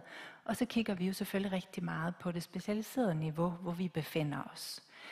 Og det stiller nogle krav til, at der skal være et vist antal af hver faggruppe, fordi man hele tiden skal kunne holde den her kontinuitet. Det kan ikke nytte noget, der er en ergoterapeut, der går på barsel, der ikke er en ny, der kan tage over, eller sygdom. Så der skal være et vist antal. Og i de nyere retningslinjer er de blevet mere specifik på, at der skal være 3 til 5 års erfaring inden for neurorehabilitering for at kunne lave det på specialiseret niveau. Og man anbefaler et volumen på minimum 40 igennem i løbet af et år, for at kunne sige, at man kan leve op til specialiseret. Og så forskning, det er ligesom det eneste sådan krav. Det er, når man laver specialiseret rehabilitering, så skal man også drive forskning eller samarbejde med forskningsmiljøer.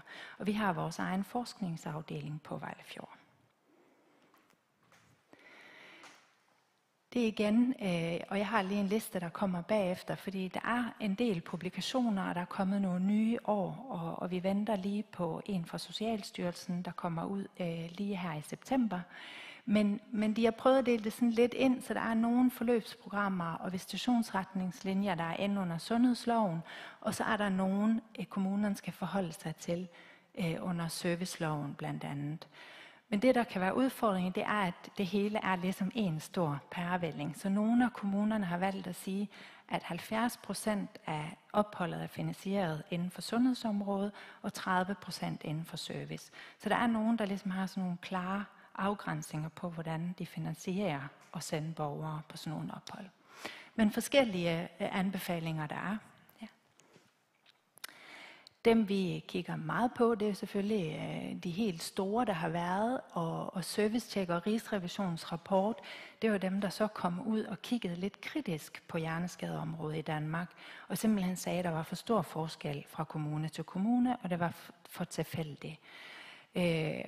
Og selvom der kommer nogle anbefalinger i kølvandet på det, og vi er blevet mere opmærksom på det, så var jeg heldig at være til temadag på Vejlefjord i går, hvor der også var en, der var inde og fortælle om det her med netværksrelationer og den familie, der er omkring den hjerneskadede, hvor meget det faktisk betyder stadigvæk i dag for fordelingen af rehabiliteringsgoderne. Så det vil sige, hvis man har en stærk familie og nogle stærke netværksrelationer, så er det mere sandsynligt, at man får et bedre rehabiliteringsforløb, fordi man faktisk lige kan råbe op. Så selvom Rigsrevisionens rapport og Servicetjek kom, så er der stadigvæk nogle punkter, man kan arbejde med. Det her det er de sidste 2, og dem kan jeg anbefale, og dem skal mig og Alexandra garanteret også snakke om i morgen. Det er dem, der lige er kommet her i august. Dem har vi ventet længe på.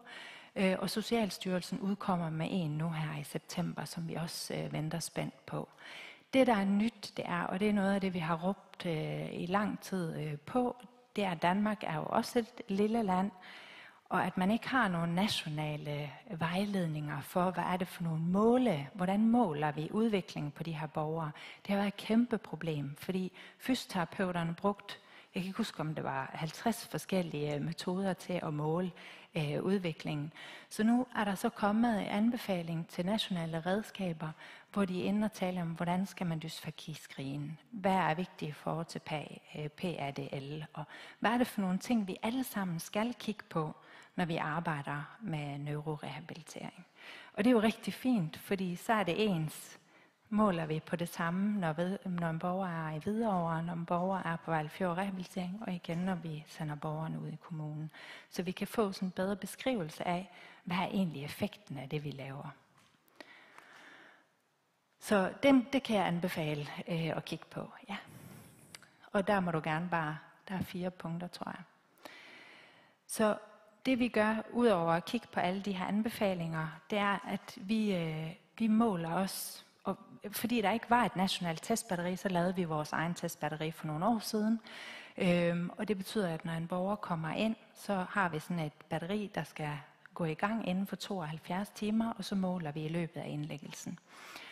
Så der indsamler vi data. Vi måler også på patienternes tilfredshed med et ophold, og vi måler på kommunernes oplevelse af, hvordan har forløbet været, så vi på den måde kan udvikle os. Og så har vi forskellige forskningsprojekter, og det kan være musikterapi, det kan være, hvad er betydningen af pårørende i et forløb. Jeg tænkte, den kunne være meget fin at se. Noget af det, kommunerne siger, men grunden til, at de vælger Vejlefjord, jamen det er, fordi de ikke har tilbuddet i kommunen. Det er sådan meget, det er den øverste, der viser, at det er i meget høj grad, at det er det, der betyder noget. Så lige gå videre til næste. Kan se, nu så markerer tid herovre. Nu alle var så gode til at holde deres tid. Og det, der så er vigtigt i valget, det er den neurospecialiserede tilgang. Men det, der også er rigtig vigtigt for mange kommuner, for det her, det er altså også en udfordring, kan jeg forstå måske lidt her, men det er der også i Danmark, det er det her med neuropsykologerne. Dem er der altså ikke så mange af. Vi er sådan rigtig træls, for vi har 15 af dem på Vejlefjord. Så vi har pænt mange neuropsykologer, men det er jo sådan noget, vi går ind og kigger på, jamen det her det er vigtigt for kommunerne, her kan de ikke løfte selv. Jamen, så er det der, vi ligesom skal opmande. Og neuropsykologerne er uhyre vigtige i det her. Ja. Jeg tror egentlig, jeg har sådan været lidt omkring det hele. Jeg tænker, i forhold til samarbejde med Færøerne, så har det jo været, at vi har haft borgere fra Færøerne i forløb for nogle år siden. Vi har haft noget godt samarbejde den vej, og efterhånden som Klaksvik ligesom har bygget op deres afdeling, så der hvor vi er nu, det er, at vi tilbyder supervision. Og det kan være en af vores neuropsykologer, det kan være en fysioterapeut eller en ergoterapeut, alt efter hvad er det for en borger, I står med på Klaksvik, hvor personale har brug for sparring. Og så har personale også mulighed for at komme på kurser hos os, for det er også en vigtig del af de anbefalinger. Jamen, man skal have bogbart, man skal have fået. Altså, der er rigtig mange sådan nogle meget specifikke kurser, de anbefaler, at fagpersoner, der arbejder med rehabilitering, har været igennem. Ja, klarede jeg det. Og jeg har lagt... klappa.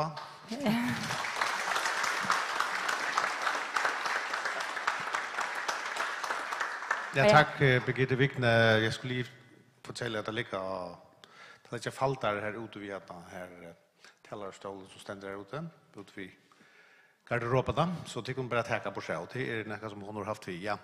Takk, Birgitte Vikne. Du får mulighet for å få ordet senere der oppe ved bordet. Takk skal du ha.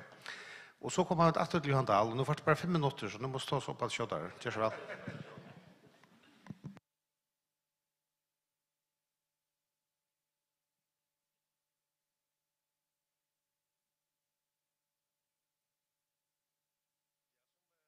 Som vi säger ju Anna, så är rehabilitering öliga områden och har brukt tog ju orske på att sätta spårningar till Ryan om rehabiliteringen att vi också vill gärna ha fokus och få det att fungera.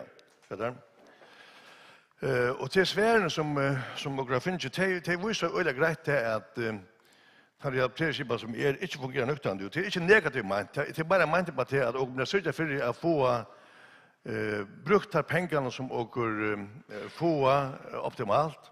Öch eller spjatt, öch eller oskipa och vitchen kanske är pass onöktande tror att folk kanske detta ut och det kanske finns det fulle behandling det är få. Det för ut systemen och när så jag brukar det förlägga som jag har optimalt in i det systemet som jag har. Spurg det bara hur jag också samma vid hemma som arbetar för öch som politiker kunde få öch att fungera så att man vill ha det fungera. Tar jag säger att några borgare är detta i mitten så är det en part av det sfären som jag finner från Raun som är svärt till möjligen samband med spårningarna som är det. Och det hänger kanske att det samma vid att du inte har kanske nöktande haktull eller nøktande matar at samstarve på, og tog i eisne kom og kveldsjammål. Og da man hikker det forrige som samfunnet, så har vi byggt samfunnet i saman, så man kan køyre til 45%, kanskje 25% av borgerne, og tog i eier eisne kunne samskipes tingene bedre, så dere får optimere her kunne, og bruka til forskjellige orkene, og til kreftene som krever bedre enn det kanskje gjør det, via spia sånt, og det var kanskje samme vitser uten til med sjukhusene, samme rehabiliteringsmødler uten til med sjukhusene, og stedet for kanskje samlet det så krever det dømes senere skje klakser som kom fram, skulle råse klakser kanskje, pøyne i sår og så videre. At man gjør mer på gjort til parten der. Til hva en rehabiliteringsskipan setter verden til? Hun er setter verden til at man skal nøkta tørven for likanlære, salalære og sosiale rehabilitering til alle føringer, sånn. Og det ber til vi tar skipan som vi har gångt, hvis vi går samskipa tingene bedre. Så at det som har vært ut for alvorlig sjuk eller skia få til nei og vitsjuna og hjelpene som skal til. Hin parten er sånn, det er sånn at man eier at misavna her som man kan, til å si, i stedet for å hava funksjoner av kanskje trimestuen, så eier man å hava funksjoner av ene steg, for å kunne gagnuda til å orkne å hava best mulig, og til forleggen som vil hava best mulig, heller enn at litt å spjede det ut, og kanskje ikke få det for pengene som burde finne. Og eier som lyder land, å kunne være et undergående land, i samband med rehabiliteringsøtje, og til halde at det skal være akkurat mål som politikere reisende, sammen med de folkene som arbeider i øtjen. Og om det er avståndet til at og vite at tørven og rehabilitering er store og ikke nøkt over, til halde jeg ut med avståndet, og til jeg at lett etter å få gjørst. Og vite erkjenne til at samskipene kanskje midten i elveiene og til sykehusene og kommunene ikke fungerer, og det har vi sett til at det som er eldre enn 20 enda så kommunen, og her vi ikke kanskje få alt dette viktigste her, og kanskje erkjenne til at man ikke i midten økene, i midten reiene, kanskje ikke har til noe neft samstarv. Og som jeg sier jo Anne, at man spjeier om alt landet til halde man eier at ikke etter hvordan man kan gjøre det mer optimalt, for jeg gagner det til som man kan heve av penger. Da jeg sier at dere leder gjøttene til lappa der, så det er ikke negativt meint, men man hikker etter, hvis man stekker til 2 millioner kroner var gjøttene til at som Alessandro sier i fjør, så det er ikke noe penger. Og så må man nesten ræfeste, hvordan kan man gagne det til beløpet her best mulig. Og vi til at man har så litt penger som man har, ja, så får man heller ikke ganske optimale løsninger. Du må røyne å spire til i småbiten til det som man er for ser gagnlåt.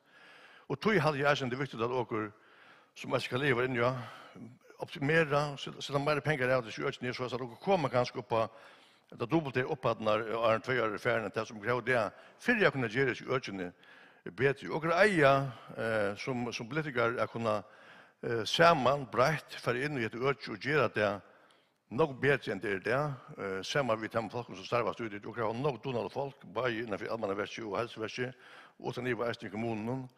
Tog hadde jeg eisen til at og mange har fått noen fornuftige løsninger av båret som ber gå fremme, og som gjør omstående nok bedre for disse menneskene som er rakt av skea og av umsetsle og sjuke. Og tog hadde jeg eisen til at man har samgångshjell. Så eier det ikke å være noen begrensninger. Det kan godt være at man ser noen ting i samgångshjell, som man er just å holde heldre i ordan. Men hvis man ser av vennen at det er noen ting som skal justeres, og ikke kan gjøres bedre, så eier man eisen som politiske myndigheter som kan få inn og igjen tog skal og gjøre teveste nøyt. Så jeg hadde akkurat mål skal være hvordan jeg som sambandslokker og som hever åpne av helsemalen og allmannabalen som folkelokkeren, eier sammen og sørger for å få hese økene måneder bedre enn det er her til. Håper jeg har brukt noe orske her til å få det litt opp. Det kan gjøres bedre stadigvæk, og det hadde jeg ikke for å satse på å gjøre det. Takk for det.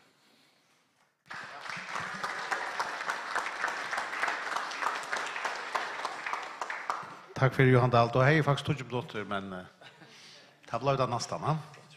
Og ja, iveskriften sier ikke til Johan Dahl, hun er altså politisk visjon om rehabilitering i Førje, men det fikk han selv uttrykt vel og vilja.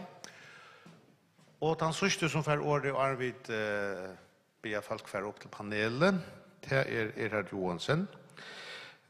Og iveskriften til henne er en rehabiliteringsdepel i Førje. Det er så vel, Erhard Johansen, du først 20 minutter. Takk for det. Jeg skulle faktisk haft 20, det er tås et dobbelt så sent som Johan. Men ja, tar man så flokker, hever bjør ikke fram til at arbeide vid rehabilitering, så skal man eisen i heva noen hosjoner om hvordan man meter at det kan gjøres. Og det vil alltid være så at man helter at tar man gärna vill brøyta denne skipan, så da tror jeg at den skipan som man helter ut det, at hun kan forbetras. Og jeg har så haft noen tankar i flottjen, og jeg har så just noen tankar om hvordan det kan forbetras. Og det betyr jo vi på at det arbeidet som just fra fyrre av, til å være at det fra 2018, hver og til å være snakka om rehabilitering i fyrren, og hvordan man skipar det. Og så det eisende samtidigt i 2019 om å fyrreika og letja fyrir luktingi visjoner vi tøtjelige planen om hvordan kan man løysa alt her rundt om rehabilitering som trykker den anstega borgaren best mulig. Og halter kostet til at en måte jeg gjør det på, til vi en rehabiliteringslov. Og hon kommer å fungere som en iviskipa lov, som kommer å arbeide tvørster om alle geirene, det vil si om sykehusgeiren, om allmannageiren, og om eldreøkje, og så eisen inn i era lovgave. Vi tog at, og så til høyre, at det er altså sjuklingeren og familien, til denne sjuklingeren, jeg vil sagt borgeren og familien, som skal hava den sosiale og likamlige og salalige helsene som mål, og det er så lagt i en helt tjeneste for den enstaka borgeren. Bakgrunden for hesten her arbeidene som har gjort, det er tog som Johan Dahl eisen nevnte, at man helter at det er et ikke greit oppgave i arbeid av byte, og i myndelager og stående. Dette kommer eisen å være en avbjøring i fremtøyene, tog til å være flere vittgjere møvelager, folk lever langer. Så av det samme så kommer tørveren og rehabilitering i fremtøyene å være vel større enn hva han er i det. Rehabiliteringsøkje som onker nevnt til spjatt, til ikke skipa, hvordan ikke helter skipa, og vi gjør dem for at den anstega borgeren kan altså vantande i noen føren. Og det var kanskje noen vantande fagbokkere eisen til dømsene for mal og høyrevenning. Og man meter at det er avmarska i fremtida mulighet for menning av tyverande skipene, og til eisen at innskje fra fagbolken om at komme videre, at det her var en faglig lasle. Det var vurs til samgångskjæle i samband med rehabilitering, det stender nevnt, og i samgångskjælen, tja sidan samgånget, at hun skal styrstjast kring alt landet, og at en iverskipet lov skal gjerast, som trykker en individuella atlan fyrir kun einstaka borgare. Og det snur ikke altså, å bære om likamlige, salalige og at det sosiale økene. Hva bare vi er? Endamålet, det er alltid å få brukaren i fokus, omframt til erværende. Det erværende er ekstremt viktig i rehabiliteringsarbeidet, for det erværende er jo brukaren, eller borgaren, 55% av tøyene, tar han ikke til endevending eller noe annet, så det de som i omman. Og endamålet eisen virka fyrre, at virkesforlagen, tja brukaren blir så gode som iverhøver gjørlått, og teker støy i gjerande stenen. Og borgaren sammen vi erværende i midtdelen alle tøyene, både biologisk, psykisk og sosialt.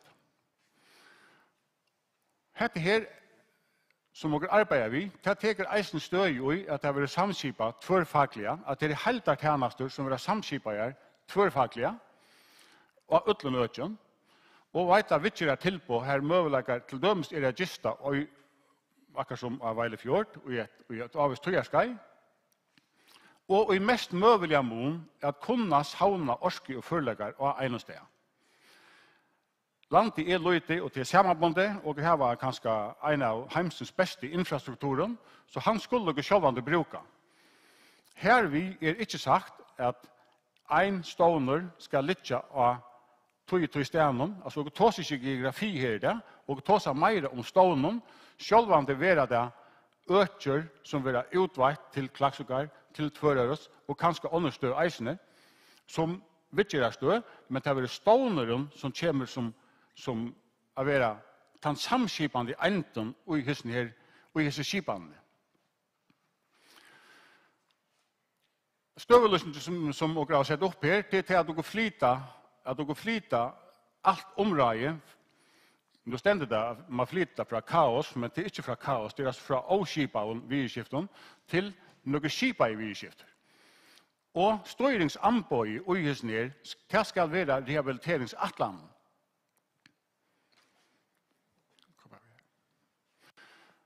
Verande skipan vi rehabilitering er så mye kjennende det, og det som er avgjørende for borgaren, til det at han kommer ut ur sjukhusvidgjørende, altså ut ur fase 2, ta i vidgjørende Leo, at han tar fer en atlan visser i håndene, og han kommer inn til en stål som sier, vi kommer det, ja, du feiler det, og du har bruk for hæsen og hæsen og hæsen og hæsen til bånen, og ta først du her og her og her, og så kan byrja ta og ta. Det er endamålet i seg selv. Som nå her og ikke hæse her samskipande løsene, selv om jeg vet hun nevnt i loven om allmannetrykt og tjenester, men hun fungerer ikke i noe stor mån for den enstaka borgeren.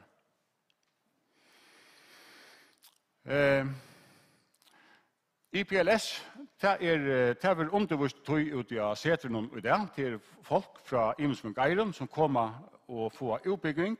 Kanskje onker avbyggingen onker her i kvult av Taimanskainen. Hver og to faktisk lærer at samskipa tvørster om geirar og tvørfaglige.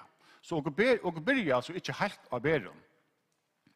Og meina til at i verande skipan er det ikke i noe ståran mån møvelet at arbeida tvørfaglige. Så et debels konsept til vel koster gangna vidtjera møvelegene og forhåpentlige eisene og avvirska til dikt som den enstadje borgaren februarsjur. Forstretnar til er i sjåvande at det vil greit definera hvor hever arbeidene, hvordan oppgaver skulle fordeilast, og eisene til at du kan standardisera noen ting. Ved standardiseringene så kan du spæra nokva tøy, og du kan eisene spæra rettliga store oppøyder av pengen. Samskipan av oppgaven er eisene lykka som krumtapperen og gis ned, og djungnuskikkene av oppgaven og tøy futjalja er eisene en krumtapper, tøy og heva avmarska av futjalorsk. Faglige vil det være spennende og mennende at arbeide i en sånn omkurve, under samme tætje, etla og i tamodeplen som man jo veler at arbeide sammen vi. Og samstarv, vi AHA-bolkar og faglig samstarv er eisen avgjørende for at en sånn iviskipa løsning kan fungere optimalt. Dette er så bare en rehabiliteringsatlan fra de medisinske vidtjerne i utvendiga vidtjerne, hver å greve salarlige rådgivning og sosiala velæring som 2 sentralpunkter som høyrer vi og i det samleie rehabiliteringsatlanene. Sjølvalget kommer en rehabiliteringsdepol at føra visse kommer at flyta noen ting. Du kommer at flyta nekra funksjoner. Du kommer at organisera deg annerledes. Du kommer at flyta noen starfsfolk. Du kommer flyta några jottaner. Och så självande kommer du att flyta några av hardware, det vill säga utger och ampo och annat. Men du kommer ha en felagsorganisation för rehabilitering. Du kommer ha en lasle, du kommer ha ett styre, du kommer ha en stjåra för detta här. Og ikke minst for brukaren, du får ena hår da du kommer ut av sjukhusen, så du ena hår å fære til, og til her som du får dina velaying og vittjer. Handlingsatlanen for det som man kan komme her til sjålen til at det skal gjøres en nye kjipa en rehabiliteringslov, å sette av stålen en depol som hever et styre og setter en stjåra, og å gjøre en breie politiska semje i luktningen, som jeg ikke halte burde være særlig trupel av funnet, for en og hver, ut ting som sitter her, ut åker som sitter i luktningen, og grava ut som omkring som må kjenne, som har bruk for rehabilitering, nok ved å kjenne folk som dotter nere i midtelen, og som et moderne samfunn så det ikke godt nok, og åker eier doa at gjøre det bedre. Takk for det. Takk for det.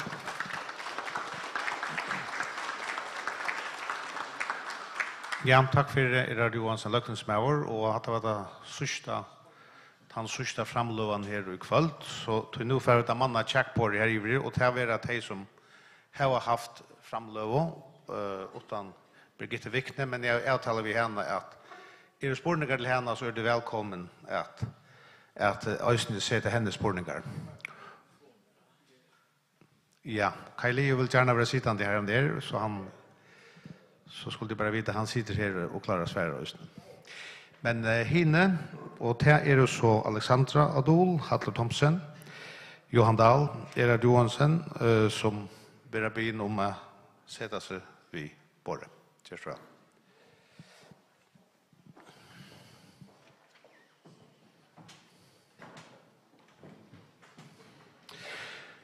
Og til så velkommen at letja fire vi omkring spurninge, etla kjær omkring vimersing til det som det var hørst her i kveld. Og til bare vi rettet fingeren opp, så kom jeg ved mikrofonene.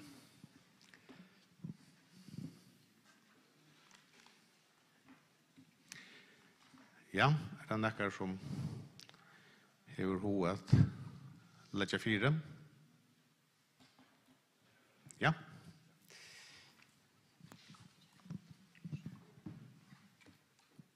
Takk, og det er Katrin, eggtrappet arbeidet i Torsland kommune, leier for det største eggtrappet her til i Førjøen, her vil det tutsi eggtrappet der. Et som jeg halde mangler i Øtlandesnes Myrkveld, til hjelpartål, hodet er ikke hjelpartål. Så vi som arbeider viktig til daglig, altså i akkurat vi et hjelpartål minst lika viktig som medisin og anna. Og det en jungla å finne rundt i hjelpartålen, utfra her som vi arbeider. Har man værende tørv av hjelpartålen, så får man til allmanne versjonen her tjenesten ordentlig å gå. Hun tipp-topp. Har man tørv av en fyrbils-hjelpartål til man fyrbils-sjuker av endelig årsøk, så støven øyelig å lytte gå. Og bor man så en ettelsamhet, så det kommunen som skal sørge for. Det øyelig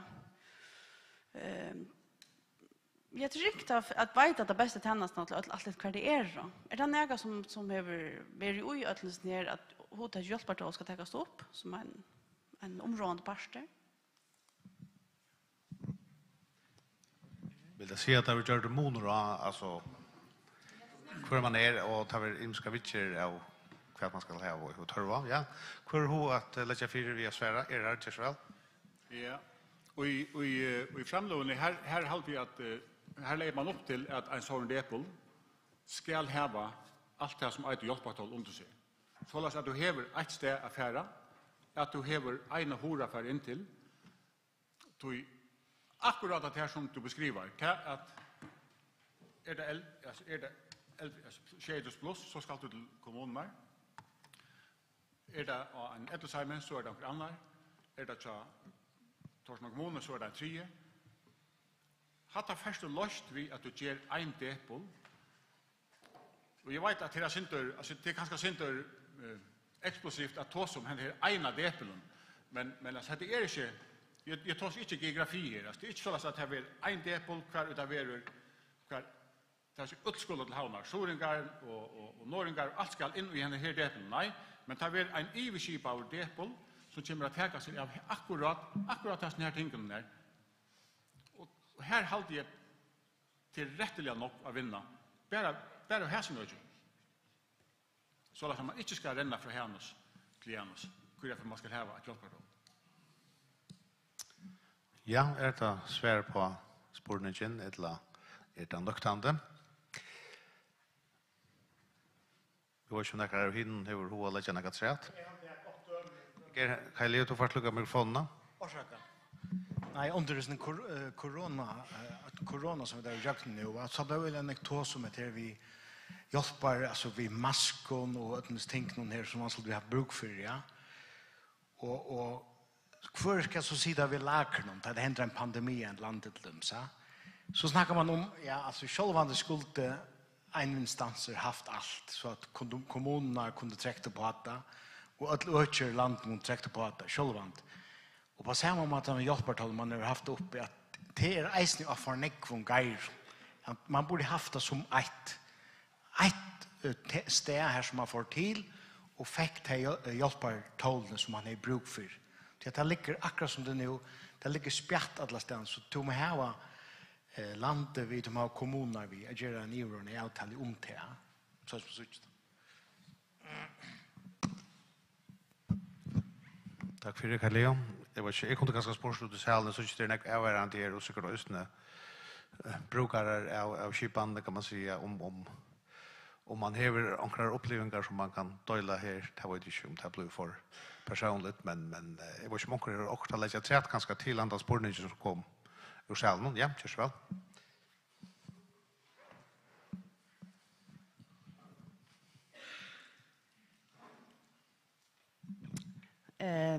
Jag heter Benedikta, lawyer i terapi och inte klaxsjukhus. Jag också i samband vi är till spårningen om vi känner hjälpartalen, vi känner akkurat samma tropläggan. Det är faktiskt en ansökan till rehabiliteringstanken att man i en rehabiliteringsförlöp är något att göra ett lojemal. Till fyrbelsbruk, mål är att bli självhjälpen, men man har kanske bruk för en kvarjon hjälpartal av en, men det ska man betala för det. Faktiskt är det inte upplevelse av att man sitter och omsitter någon annan istället för det ganska bruk för flera fältja golvna. Så vill jag spela helt konkret. Jag sa i till de nutja karmen omkring att vi lukar halt vändningen. Nu är det sett avvika visst i allmänna versionen och i äldre versionen. Här så har jag ett uiskøyte i 3 atlandet som är ett uiskøyte till annars lovgivningarna om endurvändning, skipet endurvändning. Att man nu kunde samråda sig till nettopp inte att skulle gjalda ett löjemal. Det var en rehabiliteringssak. Atlanen att det östen ska komma i lovarverst omkring sjukhusen och kommuner? Ja, är det också som hur hur svär på det här uppe? Vi svär vi lejer för hjälpartal och här till nutje logan så vidare finns allmän här hur man liksom innanför allmän och inte lagt upp för by och kara samtal innanför trunar det planer. Här kunde få hjälpartal från hjälpartalministern och Chepes och ta glädjer sig eller ha glädje och nek till att få och finns lite hjälpartal och inte så innanför det här inte och eisne att det kommer till och kara endurvändning ta kunde vi veta hjälpartal och endurvändningar regi innanför allmän men det är en allmän. Vi tar en öliga välfungerande hjälpartal med så annars. Ja, tack. Så hållt det var en här som är spårning till vi messenger. Ja, jag tar det på dansk för det var till Birgitte eller det som hon säger. Så du poängterade mig tydligt att det var brug för faglig utveckling och forskning. Och jag tror nog jag hörde också att du säger att det var måske mangel på samarbete mellan jer och resten av Danmark, ikke? Og så sidder jeg og tænker, at det er måske I som sidder deroppe, at der er ingen af jer, der har nævnt. Jo, Alexander nævnte noget med undervisning. Men at det er et område, hvor man bruger mange penge, og det er et meget specialiseret område. Så jeg tænker, forskning er meget vigtig. Og så tænker jeg faktisk, at Færøerne er så lille, om der ikke var en mulighed for politisk at arbejde med et forskningscenter, som gik på tværs af riget. Så det var både Færøerne, Danmark og Grønland, der havde en forskningsenhed. Ja, jeg ved ikke, om du vil svare, måske. Ja, nu skal jeg komme med mikrofonen.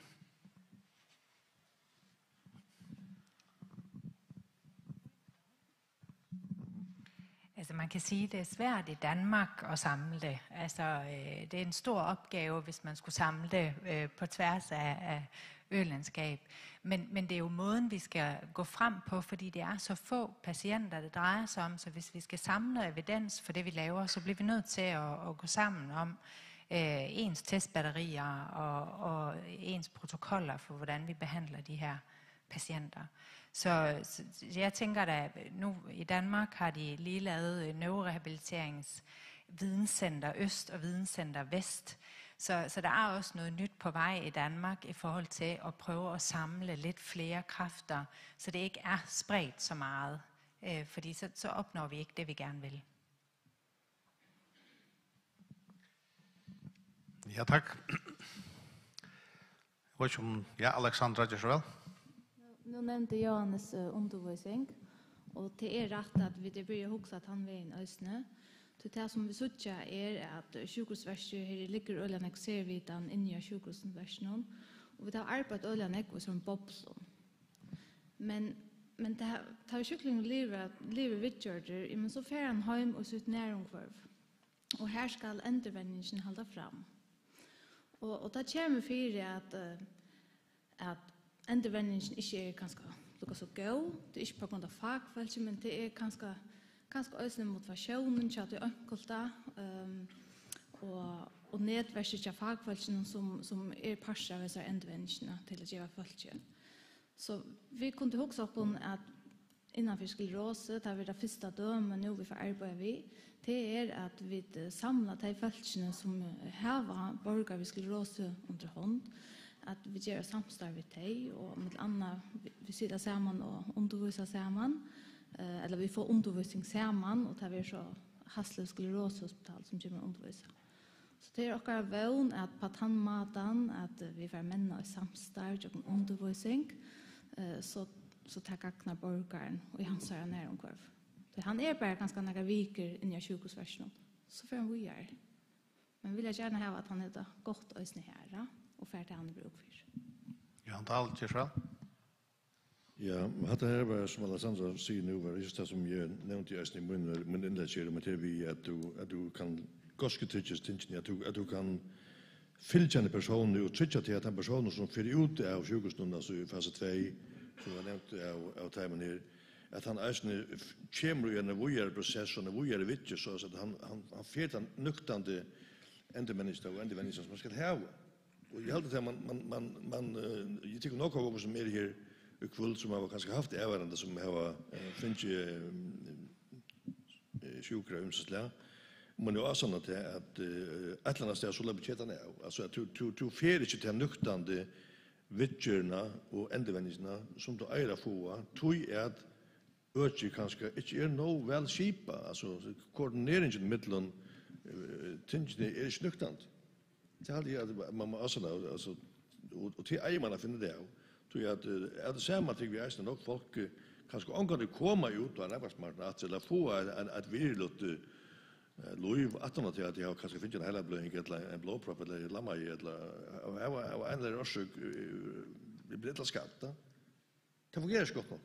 Og det har jo eier virkelig at det er å få fungere ordentlig. Takk for Johan Dahl. Jeg kunne huske om jeg kanskje kom inn av det her Nudja Sentry i Klagsvik. Og spørsmålet hvordan større tørv var trætt her nå for å dekke. Og nå nevnte Johan Dahl at det var vanlige haktøler rundt om hvordan folk har bruk for vidtjer og endevending og så videre. Og så langt vi kjenner at han tørven, så kan han kanskje kjenne vi det heller ikke, eller så kjenner vi det ikke. Han samler tørven, men hvordan større mån vant at det er for at gjøre at man nå færre skala Gary Klagsvik til at Här har vi plats för 15 borgaren skilje. Trykva at jeg for å gjøre om metal og større mån, tror jeg at det som vi kommer fra i det at vi klarer slett ikke å lytte opp øke innenfor det en parst av til store paraply som rehabilitering og særlig at det kommer bostäder det mer eller mindre ikke eksisterende. Vi har 2 CTOs som her bygger noe som har det godt i slä, men vi vill ju så ölenk mer vi har väldigt center för uppträning och ta få det ska laga. Så det som sitter här ikväll och är i stora mån övervärande take och räknar vi att nu för näka hända eller vad så skiljer det såles. Det tycker vi det. Det tycker jag heter flita stora innanför att ta uppgåvor och inte allmän version så för ska laga flita risafett framåt. Ja, tack för det. Lagmauer har en avmärkning. Vi ska ta efter ut och vi vet att sluktilt det kallar att 18 november i 18.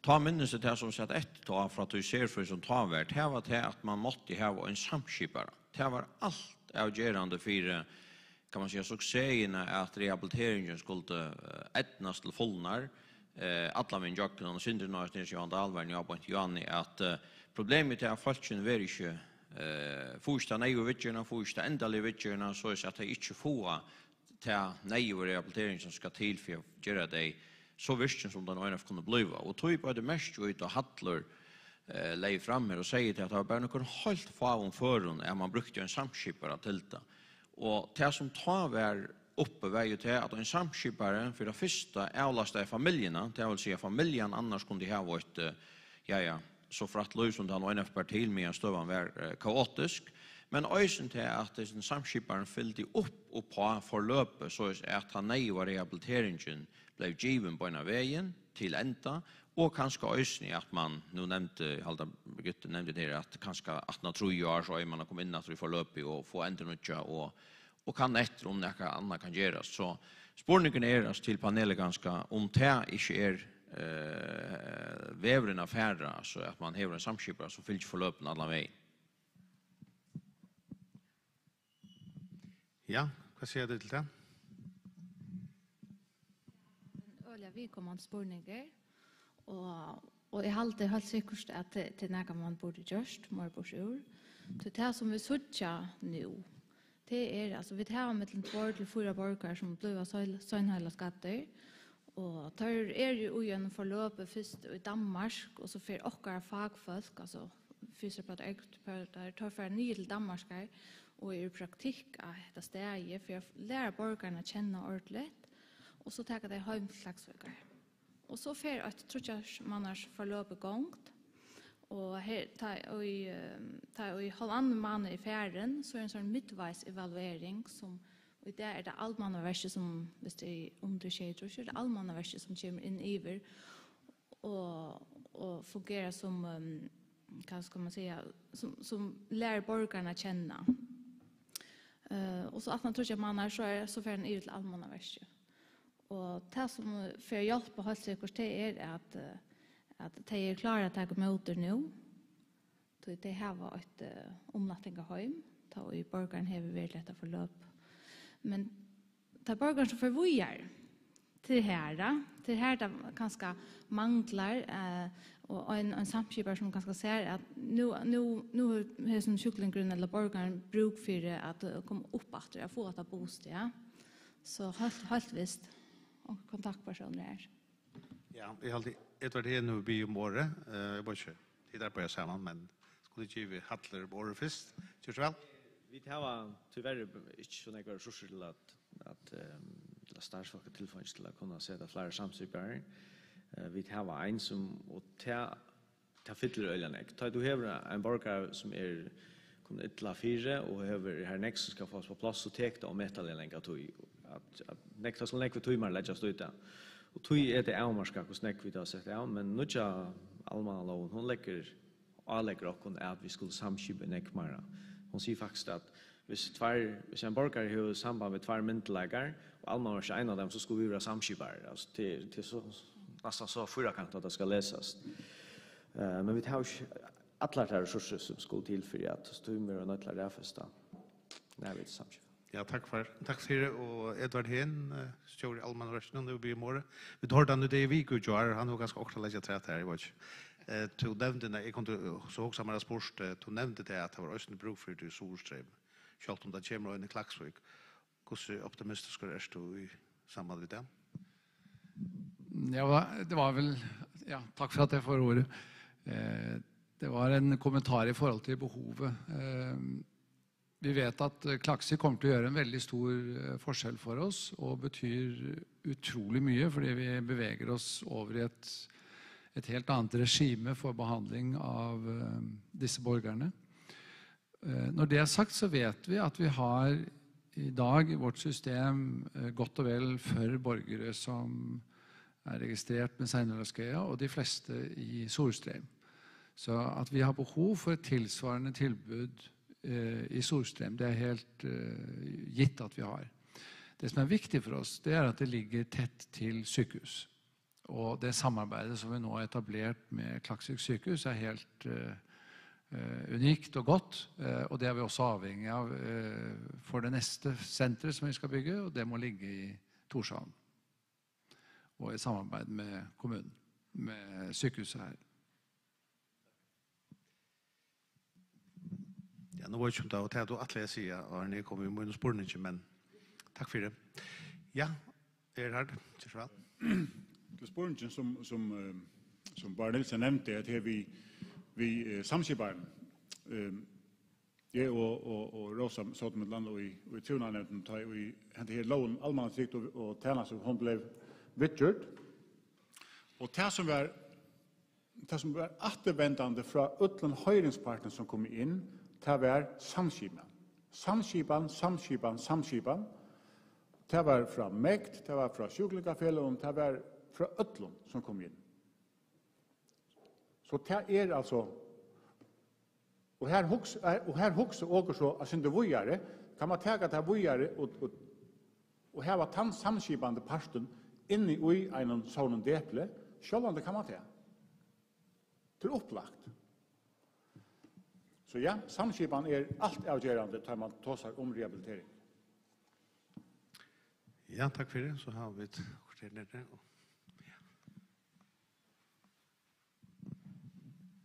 God kveld, jeg heter Solberg Fredensberg, jeg er fysioterapeut av Landsjøkros nå.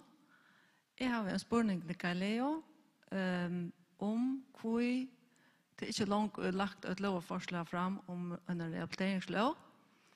I min optikk er det eneste måte å få som og vittjer til det samme tørv til alle borgere.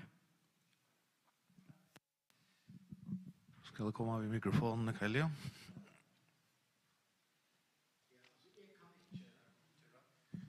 Alltså jag kan inte lasta mig helt som att lägga en rehabiliteringslov för kommuner.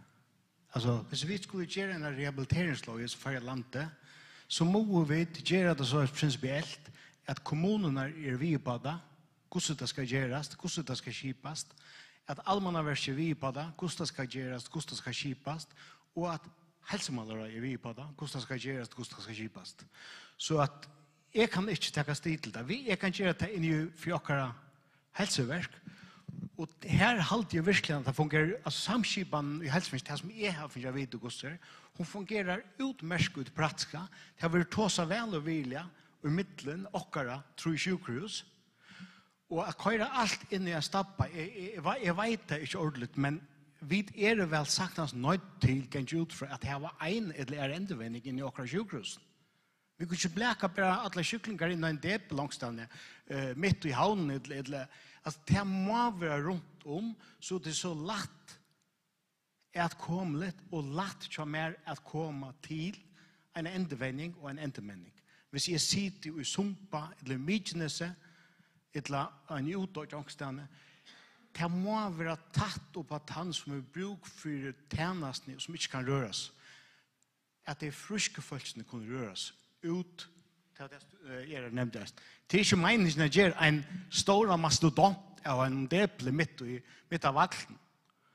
Alltså, och hvis det ska läggas tatt för sjukhus så är det öjliga för frumärker efter det här. Nu vill flytta in i avbyggning. Nu måste det svimma kött. Det här är det inte ökje långt hvis det ska ligga helt tatt vid vi sjukhus.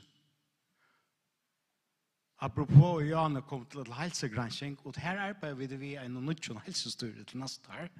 Vi har stor rettland sammen vi Novo Nordisk. De vet at det er diabetes, men en stor parter av middelnån vil reise til førerska helsegranskning.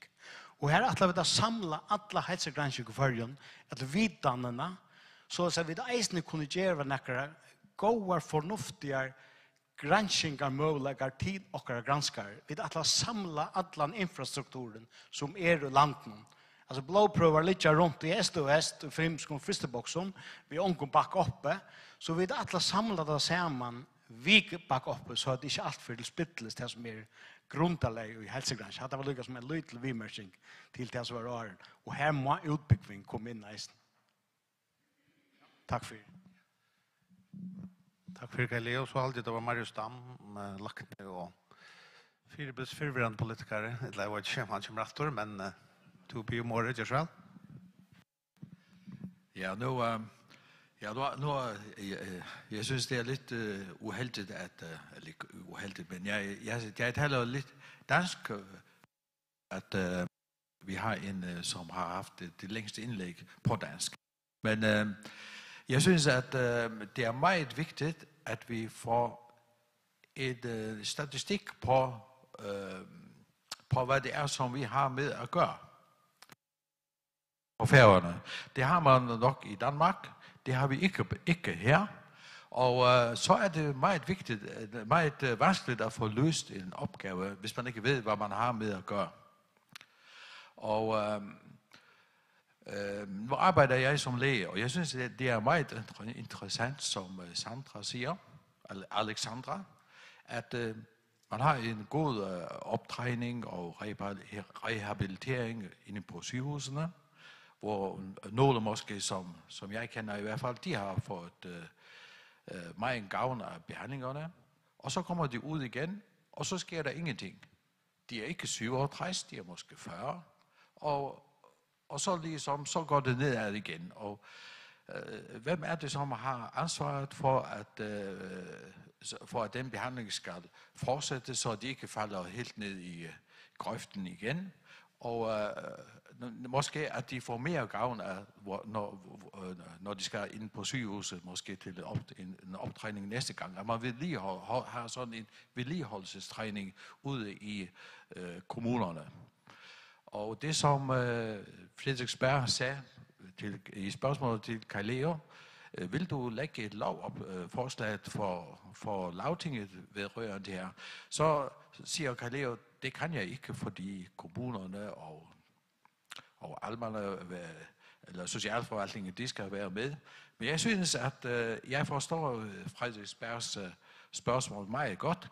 Det er nødvendigt, at en er tovholder, og jeg synes, at det må være Kai Leo, som tager initiativ til at lægge et lovforslag for Lagtinget, hvor man har kommunerne med, og hvor man har socialforvaltningen med. Fordi vi har en behandling, som bliver lavet af sygehusene i dag, så kommer de ud i områderne, og måske en lille vedligeholdelsesbehandling ville gøre, at det hele var nogenlunde i orden, i stedet for at det går helt skidt. De kommer måske må starte igen på punkt 0 næste gang de kommer ind på sygehuset. Så vi skal have mere kontinuitet i behandlingen, og jeg synes, at det som Frederiksberg sagde med, at vi må få kommunerne med, og vi må få socialforvaltningen med. Vi skal have et samarbejde på tværs, og jeg synes, at specialbehandling, som man har måske i Danmark, temmelig meget, det kan vi selvfølgelig måske ikke lave her, det kan man måske lave på Vejlefjord, men vi kan lave meget her, og vi kan også lave meget ude i områderne. Tak for det. Ja, der var måske noget til Vibeke og noget til Kai Leo. Vi tager lige Vibeke først. Hvordan foregår det i Danmark, det der blev nemt der med, når man kommer ud, bliver man så overladt til sig selv, eller hvordan er det med det? Altså igen, det er jo lidt det der kommunelotteri. Hvad er det for en kommune, man kommer ud til? Men i hvert fald den her paragraf 79, som jeg omtalte før, der sikrer, at nogle år efter kan man komme ind og få et ophold eller et ambulant forløb, hvis man bor i Region Hovedstaden. Det gør, at man ligesom får det der boost, man har brug for, fordi vi kan se på det her område, så er det ikke nok bare at få den her meget intensive, meget dyre indsats i starten. Der er brug for det her vedvarende længere sejetræk. Og det er meget forskelligt, hvordan kommunerne løfter det. Og det er en kæphest hos patientforeningerne i Danmark også, at man får flere tilbud, og at man også kan få mulighed for, ligesom for eksempel med sklerose, at komme ind hvert andet år og få et boostophold, når man har en erhvervet hjerneskade.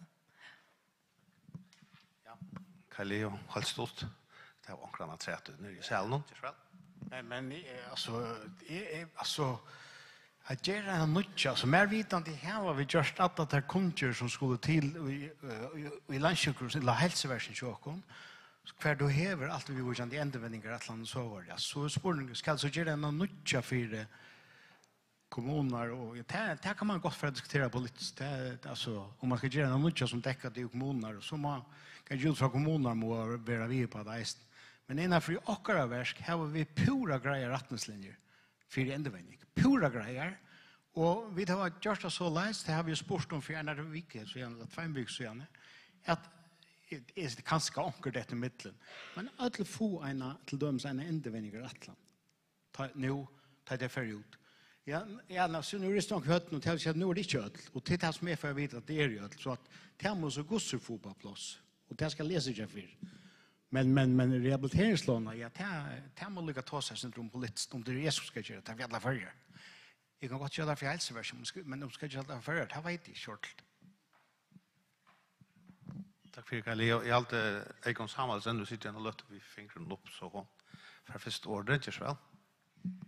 Ja, takk for det. Her var vi under arbeid for rehabilitering, og vi sitter at allmannverste og helseverste sitter og arbeider sammen har vi inntrykk av nok så vel. Og det som spørningen og kvalitet alltid, det er hvordan vi kommer videre, hvordan vi får bygd og det som høres alltid gjørst. Det er ikke så nekk å så gjerne. 2015 alltid det var at man valgte at legge endevendingene og utrydde geirer.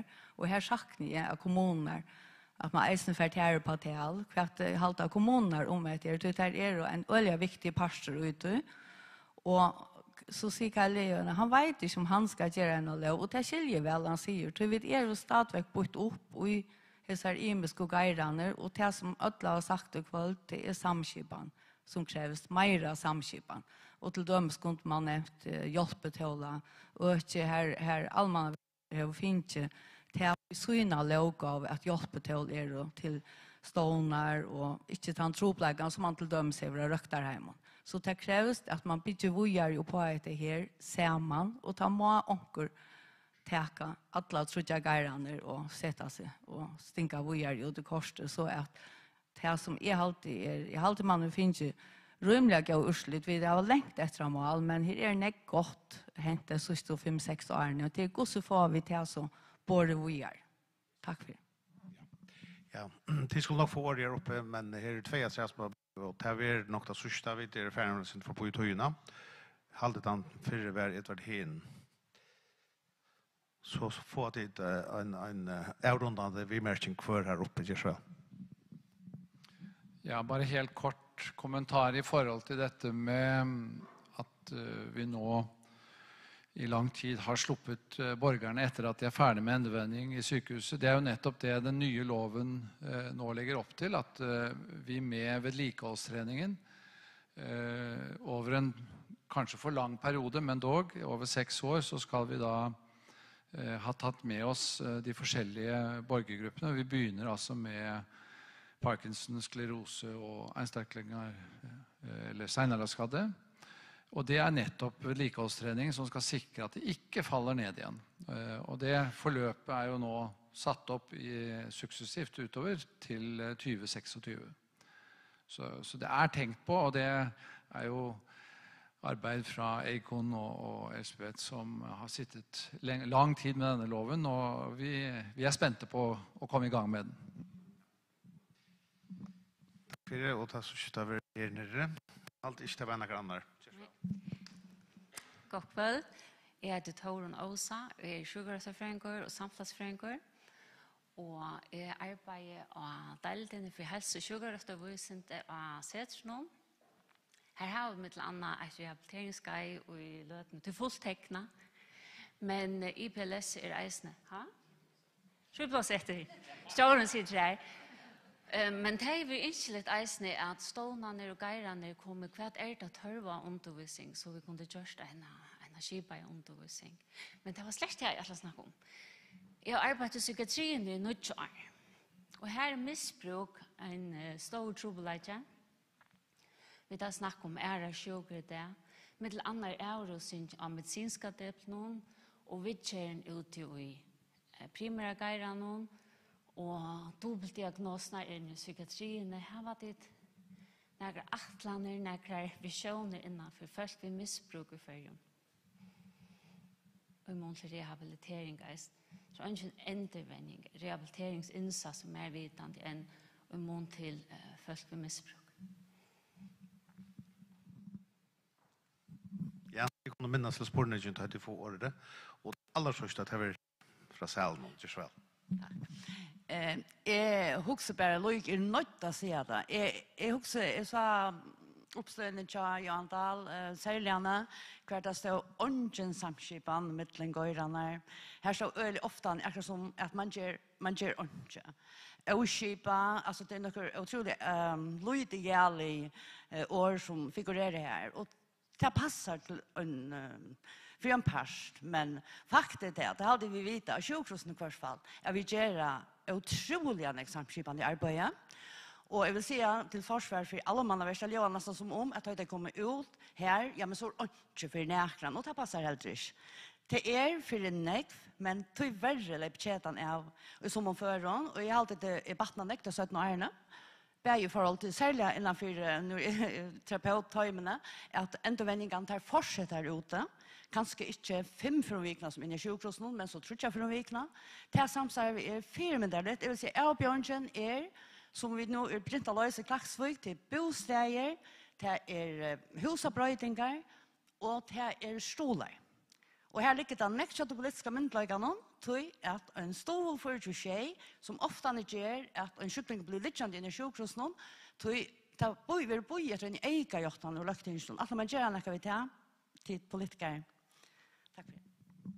Ja, jag vet inte om de kunde röna döjla dessa imsorspårningarna i middeldekon så inte alla skulle svära på allt, men vi färre som sagt att avrundan nu vidare färren och akkurat här för boi tøyina. Men røyne gjør kjøttet av, og gjør så vel. Vi takker det for en ende av. Jeg var ikke mer her, det kan begynne bare.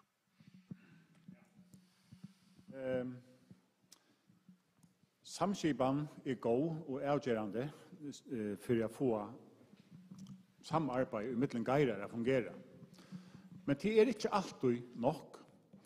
Og jeg halte i hvordan at en vier at vi einare rehabiliteringslov, så fer man oppgave og arbeid pura greit definera. Og som Kaleo sier, det skal tåsas vi allmannaverkje og helseverkje og kommuner. Det skal få oss på plass, men det ber til å få på plass. Så ånden kan vel være og i måte at man får en velvirkande rehabiliteringsskipan å fungere i en lande. Til ånden og måte.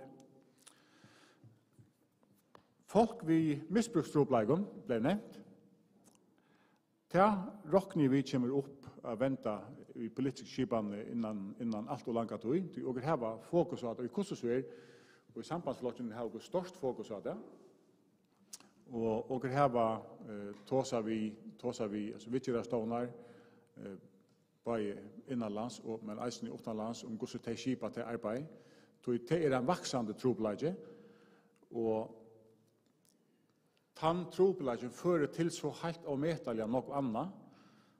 Så jeg trykker vi at i hvordan det som etter av som velskaren kommer å arbeide mye via sånn her, og Lukmar har eisende sett en bolk nyer til å finne det av, og attøkken som også skulle gjennomføre nå i kommande tøyen, for at minke om seg norskene.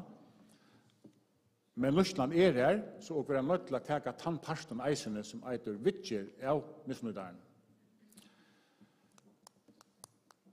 Vi vitsjande hesten her deplen som vi har til sambandslokken nu tås så dette altså en atlan som åker halta hei fungera.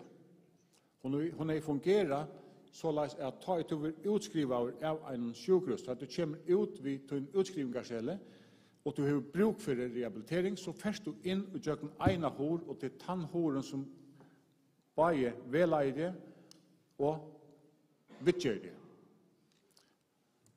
At også hava vittgjørarstånar innanfor hissa paraplyerna som ligger av Tvørøyri og i Klaksvik og kanskje ærastane, det er pura naturligt. Men jeg tycker at det har vært alt avgjørende for å få skipene å fungere, at man hever ena hår for inngjøringen. Ja, takk for Jan Dahl. Leipet til lukk om 2 øyer til sørste året i kveld til sammen omtøkene, så du må bare ta det her alltid. Og for å spørre Kai Leo, hvordan han firehelse til hentan Deplen, en slags firesiting som øynhår, her man skal inn i gjøkken, så borgeren vet hver man skal henvende seg, og så vil det lukka som bant her ut som det nå hører hjemme. Alla då gärna kan vi ta. Det var som flockaren chat där vill gärna ta med in. Alltså jag måste ju inte längre till fylja samgångsskällen, och det ger jag självande och hvis samgången vill det så ger det självande ger det. Det ser sig självt. Så min insats ska inte ligga efter. Og jeg halte heller ikke at rehabiliteringsinnsatsen av de timsjukhusen ligger etter. Det mener jeg virkelig. Jeg har funnet ved det nærkere for håndene, og tåsa ved det. Og da jeg sørger at her oppe, at det slett ikke er samskip, som også sier her, da blir jeg sin skuffa over, det må jeg si. Det er ikke tror jeg verleg. Jeg halte verlig at samskipene mittelen sjukhusen er god, og kan selv om det blir bedre, men I alltid tar vi to som samskipan, så det nekk meir og middelen geiran. Altså, sjukhuset, allmannaverket og kommunene. Det alltid kan gjerast nekk bedre. Men innanfor, altså, det alltid virkelig at det en ordentlig gåarlei. Og så hadde vi Rose, så ble det spørsmål der vi Rosen, hadde det en kjempeavbjørn eisne. Det er store belastninger også I ganske det, det det. Her kommer negfolk, og traditionellt har vi lukket som korset ut til vittjere stående alkohol, å få alkoholikere å komme fyre seg atra. Men det har vært mer og mer nå, jeg så I Danmark, eisen vi vurgende flere imeskon diagnosene, og det en avbjørn som vi må hukse alvorligt om. Byrjanen sett I gang, vi har gjort noen greier mannagång til 4 til heimene som vi har, Blue Cross og Eie og Heilbrygde, så at vi nødt til å ta at han avgjørelsen opp helt greit ved dobbelt diagnosen. Det ikke bare alkohol, til nekk annet som følger vi eisen. Takk for det, Kai Leo. Og så gjør vi Alexandro og Hattler året. Jeg vet ikke om det nå, det var nok så politisk dette sørste. Om det her var noe vi merker, det velkommen. Men det må gjerne si at de har sagt at de skulle ha sagt. Ja. Så jeg bare glad for at det har lagt fokus på et øke, og det er noe som vi rehfester høyt, og vi ser at det er noen sjuklinger som har tørv av en god rehabilitering, bare inni av sjukhusen, men også i næromkvarvet. Vi vet at sjuklingren eller borgaren vil være i sin næromkvarvet som langst. Så jeg så ikke frem til et godt samstarv, bare vi allmannaverset og kommuner, det gleder meg til. Det alt spennende, så vi kan virke akkurat bobs. Men hadde du vilja haft en sånn depel som allokerar tørven til tikkon og åndor og så videre, etla vil gjerne ha samskift og sjål vi borgarna og til avhverande etla lakna faglige myndelagan, etla hvordan det vi tog, det nekka som du hever en mening om? Nei, du slipper det. Altså, jeg halte at verande kipan fungerar øyelig vel som hun I det. Och sälja nu tar vi tar finns ju en sån större jottan. Det som händer vid först som vi såg det är en borgare är så nära att han förfer, alltså han missar sina föreläggare. Så man kunde haft en sån annan alarm då, så vi vet att nu ska ta in om det så kommunen allmänverket eller sjukhusverket. Men alla sjuklingar som vera utskrivare där har en kontaktperson om det är allmänverket, kommunen eller sjukhusverket. Och det är kontakten som borde tige fatt och reagera. Tack för det, Hallor. Ja, jeg har alltid at det hentet en spennende innan senaste årene innenfor et øke, og det virker som at hver geire ser i blir styrster og kan gjøre en ekbe tjeneste. Men jeg får ta grunn til dem som halter at samskipan mittelen geirene er noe som kan styrkes. Det halter vi tørvet, og det er ikke et innviklet at få det på stand. Det halter vi vel til at få styrst. Tack för det. Så vi fick veta att det var i ordan och vi får oss inte för på uthöjna och nu släpper alltså Johan Dahl som det sørste till att täcka samman om detta som heter Horstukvald och för att flockren eller samgången annars hever Atland om av Hesnörsson. Gör Johan Dahl. Ja, tack för det. Vi hade det vid en god fund där man säger det på den vägen att man finner vitjust några ting som är relevant. Vi vill lägga sig till Benedikti att ta i nevne öde är oskipa så är det faktiskt en beinlejes upplysning som kommer från Raun. Och i fyrirspunningen som jag själv har sett till landsmannen Hälsomallen och allmannamaleriet vi två månader för här det blir svära till att öde är oskipa. Och tog har vi tyst en beinlejes fram som en part av oss ner för jag visste och det är man har samskipa så kan jag ifrån tog som landsmannen är nevnt här ju Anne att det kanske är tvåstung andra inte bara av sjukhusen. Så det är så det snur som vi står och hela till samskiparna för att det ska fungera bara för sjukhusen och ut av sjukhusen och hem och så vad är härifrån. Till tandskiparna och så till tandskiparna som är så ettlösa man kan filtra patienten från sjukhusväsen och lycka till en annan kan man se är klar till att problemen för lövet. Och jag hade grundat att det var samskipa ordentligt så att jag hoppas att det som rör menar vi alltså utgöra väl ett kämpearbete det alltid det grundläggande av sjukhusväsen och SDR som i allmänväsen det hade ju ledent och fullt men det är viktigt att jag och så tingen som det är och röna och förbättra det alltid tyna till väl några mål som by politiker och är inte som arbetar för att kan ju från bli gärna här att fungera och ta hade jag sen till att rehabiliteringslån som Solbjørg etterlyser øyelig vital at man færer seg rehabiliteringslånet på køyre og det så løggmauer som satt 8 for å få henne ut i løyve ved alle noen folkene gjerne til så til det det landsmennene, helsemannene eller allmannamallene eller noen tre til for så irrelevant. Jeg halte det viktig at hun kommer på å skru av og urgjør til at hun kommer å løse at vi er rymelig nok av oss ned avgjørende som sitter vi og har området kvult Så det var nu gjøre, og samband vi misbruk, for jeg slår det av og tog, så er det resten av landsmennene også sier at det er just nok på økene, og det har eisene utenfra, fra fellesskapen, finner jo arbeidene nå, helst stått om at skulle slippe inn til forrige og gjøre ambulante vidtjører, og eisene vi lykkes vidtjører, for misbrukere. Så at jeg råkner vi at innenfor ikke langt tog, så råkner vi at politiske systemene kunne finne en løsning og at vi parten eisene så som man kan få av lykkelsvenning eller på lykkelsvitcher og eisene ambulant innenfor et øtje som vi misbruker gjøre. Annars vil takke deg nødvendig for at vi er i kvult og mottagere for en god fund og god fremlever. Takk for det. Ja, takk for det. Jeg har alltid kommet til å gjøre den hånd.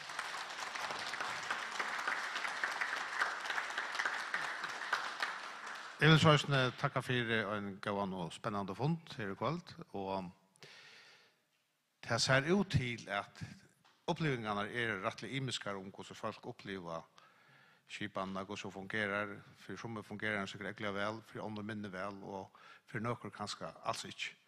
Så her er sikkert nok at jeg kan fatte på.